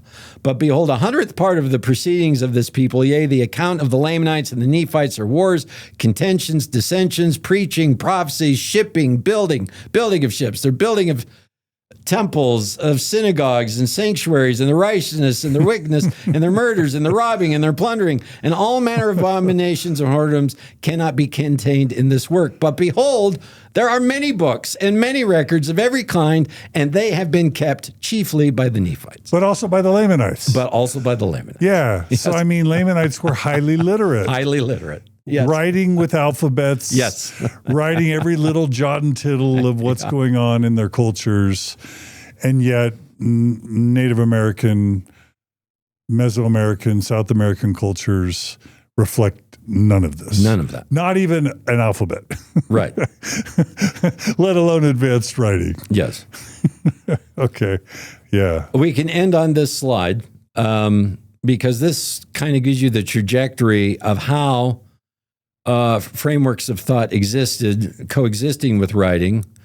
And I've lined it with the Book of Mormon, right? 2,300. The Jaredites are from the Tower of Babel, right? So if we take that dating, then, that's 2,300 BCE. And the Jaredites are writing a literate history with sermons. So, but in that world, that's where we get the pyramid texts. That's what we should be getting. We should be getting astronomical ritual texts. That's how that religion is practiced. And instead, we get the Book of Ether. Doesn't belong. 600 BCE, the temple cult, and the word is still ritual. Everything's being done by dances and sacrifices. There are no brass plates. There is no Bible. There is no text-based religion. 400 BCE, we have collecting. I can't read it. In the real world, we have collecting the traditions in writing and the writing of the Torah, right? That's in the real world. But the Torah is, again, the Torah is the book of the law with a lot of oral traditions and mythologized history in it. In the Book of Mormon, we have a gold plate tradition where everyone's recording everything in modern historiography. In first person with alphabet. Yes. Dates and names and narrative and feelings and the first person narrative history doesn't belong anywhere in the world. Only exists in the Book of Mormon. Yeah. So 0 CE, we have a literate Jesus. Again, in the New Testament, Jesus preaches using oral stories. He preaches parables. When he comes to the Nephites, he tells everyone to read scriptures. I mean, are you? Why am I the only one laughing? This is hilarious. He may as well say, pull out. Jesus may as well have told the Nephites, pull out your triple combinations and turn to page 47, right? Right. Or pull out your Doctrine and Covenants. That's right. That's what he's saying.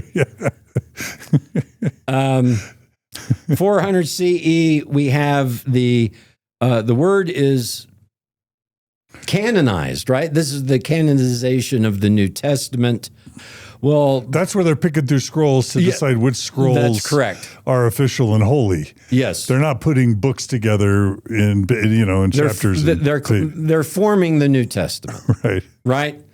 In the Old World, Which in the again Book is of a collection Mormon, of scrolls. I just want to make that point. they're forming the New Testament, but in the Book of Mormon, they've already cited several passages of the New Testament Before it was formed. from libraries of written text. Before Jesus was born. Before Jesus was born. All true. See, this is fun. I know that people are struggling. We're mocking but people's I'm sacred not beliefs. mocking. Well, I know we're not intending to, but it is funny. It's hilarious. Yeah. And tragic. Yeah. Yeah. Humor is God's chief attribute, John. Just remember that. I once had a cousin tell me the chief proof that the Book of Mormon isn't true is that there's nothing funny, intentionally funny. There's no humor in the entire Book of Mormon. There's not a trace of humor. That's actually a good point. Rich cultural texts have a wide spectrum of human experience, including humor. Right. So, yeah. The Book of Mormon is a univocal sermon text. It's quite humorless. It probably explains many of the gospel doctrines I sat through. Anyway, 1000 CE, we get manuscripts and primacy of print. The word is inerrant. Actually, this is there's an evolution as to how people relate to the scriptures. You know, around 1000 CE, they're actually developing punctuation rules, grammar rules.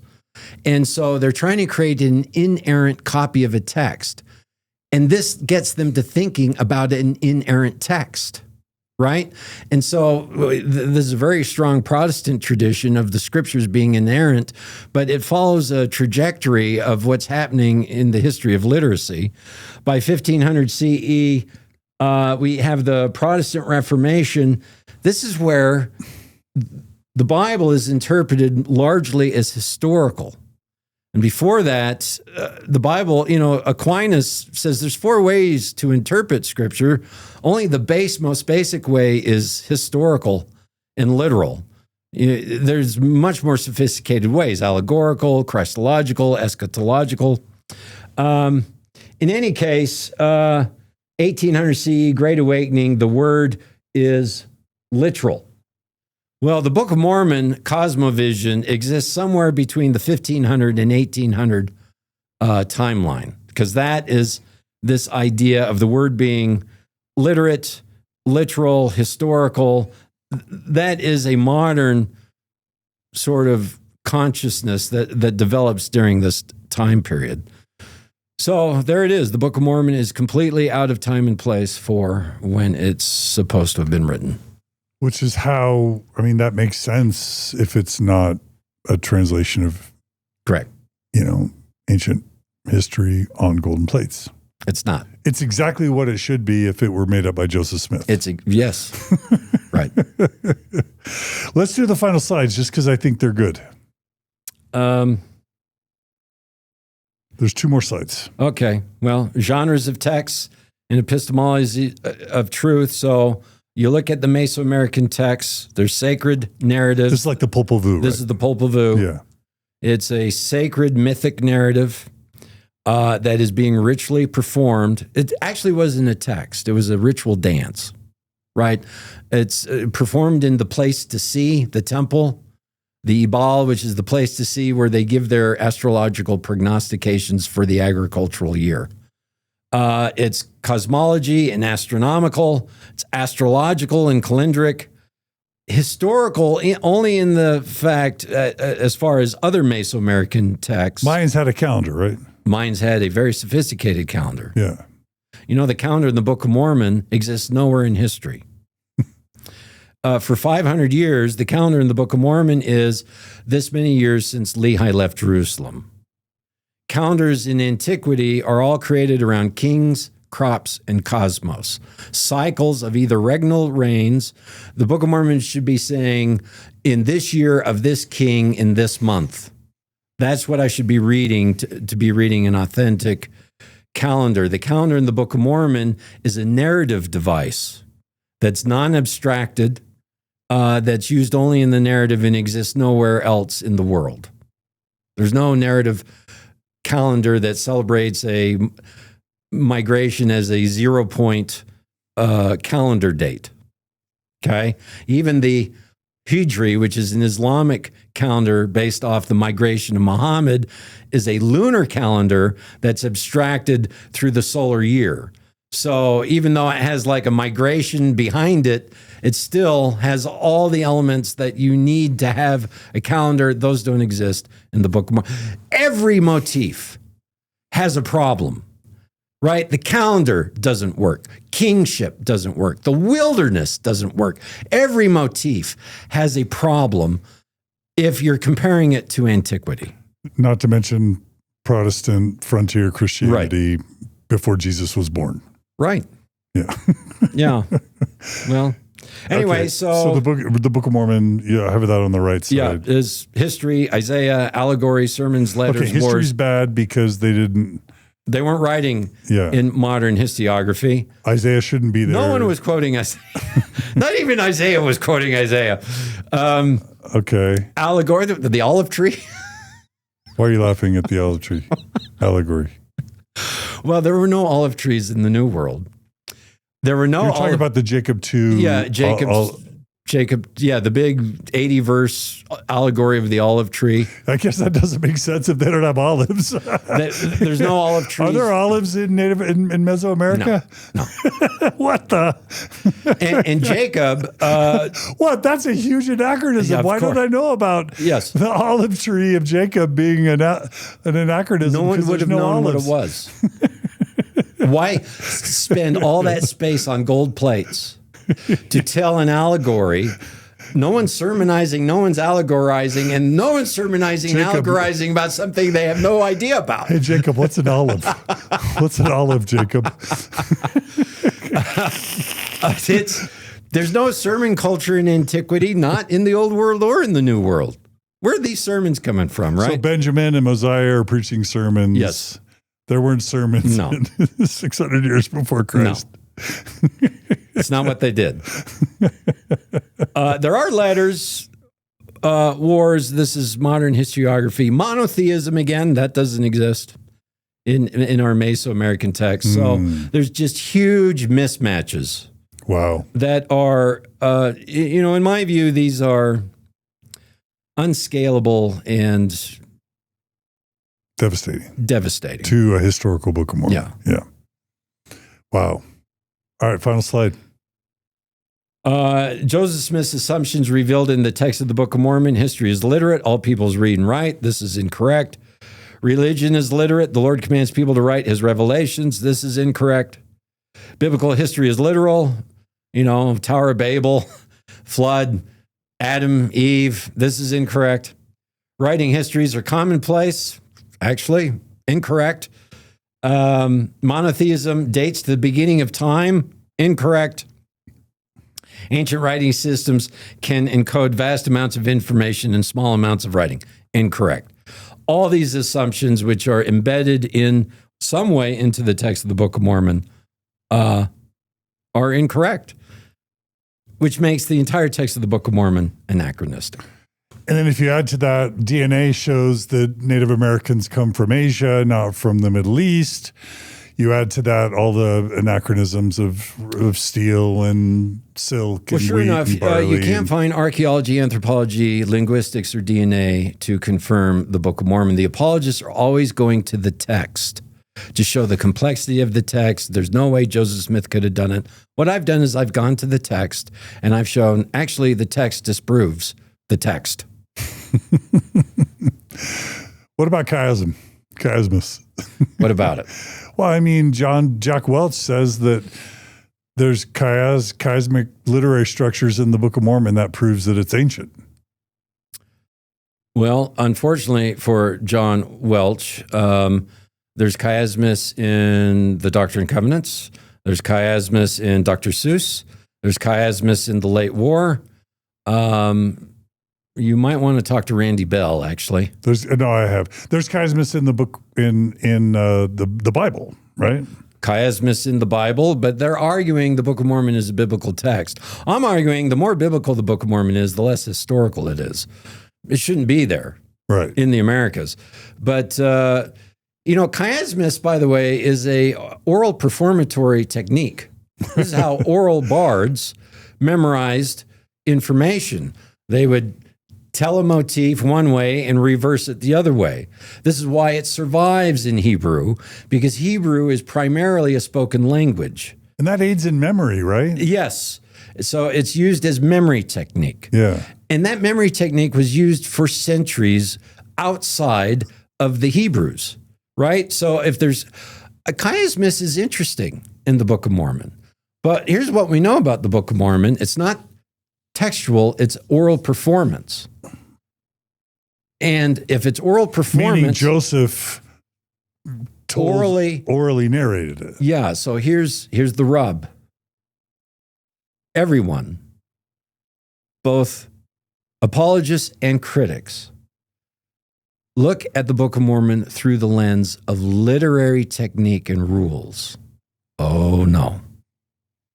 If you're going to look at the Book of Mormon, you need to look at it through oral technique and rules, because it's being orally performed. They're different rules. And we know that because Joseph, well, because grammar, punctuation, capitalization was all added after, correct? Yeah, yes. That's not the point. First off, he's dictating it with his head in the hat. He's orally performing it. The plates, we forgot. The plates aren't in the room. The plates aren't even in the room. He's using an artifact of treasure digging to channel it without the plates in the room. That's a problem. This is good news, actually, because you can therefore look at the Book of Mormon as an oral product and look at how one would have to compose the Book of Mormon using only oral rules. And one of the things people do is chiasmus, right? They develop a story and repeat it one way and the other. And it's not just Joseph Smith. Joseph Smith could have done that and did do it. We know that. But people around him were doing that. So it's not, if it only appears in the Book of Mormon and in ancient Hebrew texts, I would find that very interesting. But that's not what we're getting. So remember, the Book of Mormon is an extraordinary claim, and it requires extraordinary evidence. Chiasmus is interesting, but not extraordinary. What do I need? I need alphabetic, literate, Hebraic, Isaiah writing on gold plates in the Americas.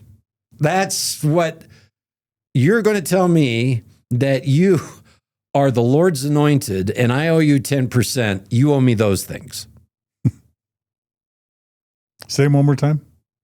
I need literate, historical, alphabetic writing on gold plates in the Americas. In that time frame. In that time frame. 600 years before. Right. What is the extraordinary evidence they provide? It's chiasmus. It's really warm fuzzies. It's the Holy Ghost. Well, I understand that. Yeah. I understand that. But they try to be technical. It's Nahum. It's Nahum. Nahum is the extraordinary evidence.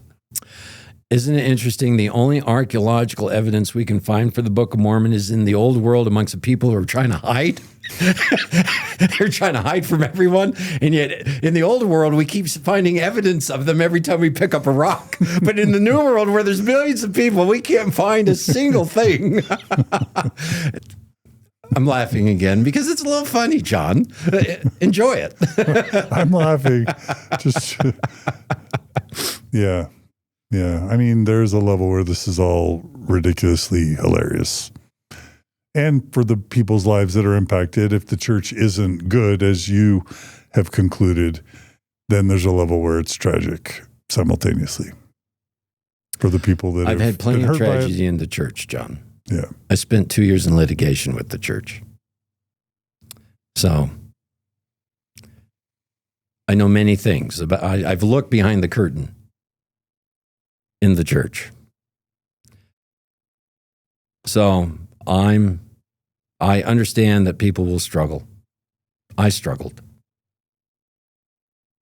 I walked into the desert, metaphorically and literally, and had to rebuild myself.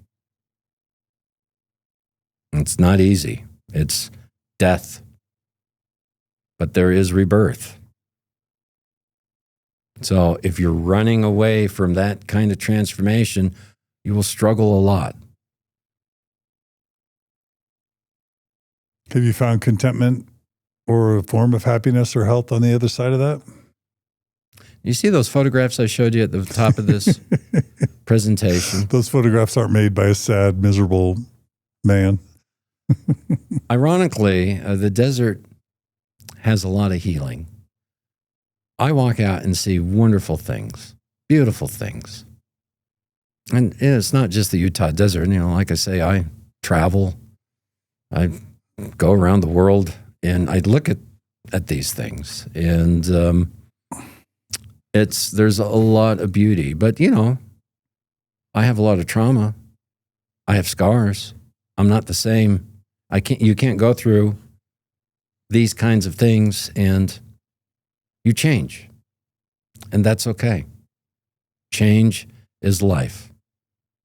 So, you seek healthy changes.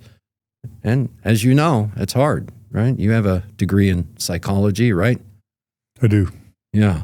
Yeah. Any final words? Well, John Lundwall. Was it interesting? Yeah. So what about if somebody says, hey, the Book of Mormon provides me with good moral structure. I don't care if it's true, capital T. It's got moral truths. It's got myths and stories to live. It's got heroes, moral principles. I don't care if it's historically true. It's true. That's correct. Is that a valid framework? Sure. Okay. That works. Yeah. That's simple. Yeah. Okay. All right. So you can ignore everything we just talked about and just enjoy the book for its moral value. It does have, you know what? It has great sermons. I have a special relationship with the Book of Mormon. I've done a lot of reading in it. And how long did you believe it before you stopped believing in it? Well, I was, I am out of the church only 6-7 years ago. Oh, okay. So for at least 4 decades or so, you were believing in the... Over 40 decades, 40 years. You were believing the historicity of the Book of Mormon. Yes. I started building my shelf slowly. And that's what I did. I retracted to, this can't be historical. I don't need it to be true. I just need it to be good. That's what I did. Mm-hmm. That was my compensation. And then it wasn't good either. Mm. So, it was a little naive of me because actually, in order to be good, part of it's got to be true. Mm-hmm. Yeah. So you can't separate it. That's true for me. Yeah. If it's not true, it can't. I mean, can be value there, but it's different than structuring your whole life around it. Yeah. John Lundwall, how do people follow you and plug your tour and books or anything else you want to plug? Well, you can go to my website, John K. Lundwall. I haven't updated it, but I will update it. .com. Okay. And you can follow me there. That's where I post photos and announcements and my work. And this Egypt tour, can you find the info about that? You will in the next couple days. Okay, so you'll get that on your website. It'll be on my website. JohnKLundwall.com. Yep. All right. Well, thanks, John. It's taken me way too long to get you on, but I'm so glad I did. This is paradigm shifting. This is a game-changing analysis that I haven't heard from Michael Coe or Robert Rittner or Dan Vogel or Brett Metcalf or Richard Bushman or Grant Palmer. This is new and good stuff. Have you published this in Journal of Mormon History or, dialogue? No, I haven't. Why not? Or written a book? I have, but it's a good question. I only in the past couple of years, I spent 10 years in litigation. Mm. So all my bandwidth was taken. Mm. And that ended right when COVID started. But only the past couple of years have I been able to sit down and say, okay, I've got to. And in these past couple of years, I've actually been working on a pretty heavy project, which will be forthcoming this year. And it's good stuff. Is it oral or written? It is about the Book of Mormon. Okay. Yeah. All right. All right. Well, Dr. John Lundwall, thank you so much for coming on Mormon Stories. Hope to have you back. I'd love to have you back just to tell your Mormon story. I don't know if you want to do that, but I'd love to hear it. Okay. What do you think? We'll talk about that after. Okay. All right. Okay.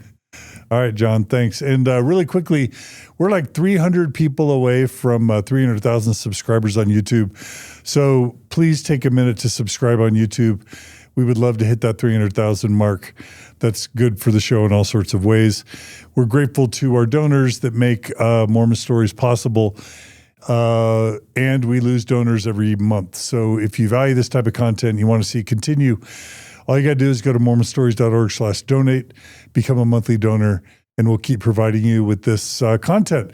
You can also like and comment on these episodes. We love your comments on YouTube, on Spotify. You can email us at mormonstories@gmail.com, and you can share these episodes with anyone you think would be interesting. We love your feedback. We would love to hear it. And we'll have many cool and interesting stories and episodes coming up in the days, weeks, months, and years ahead. So thanks for joining us today. Be good to each other. Be kind to each other. Be literate. And we'll see you all again soon on another episode of Mormon Stories Podcast. Take care, everybody.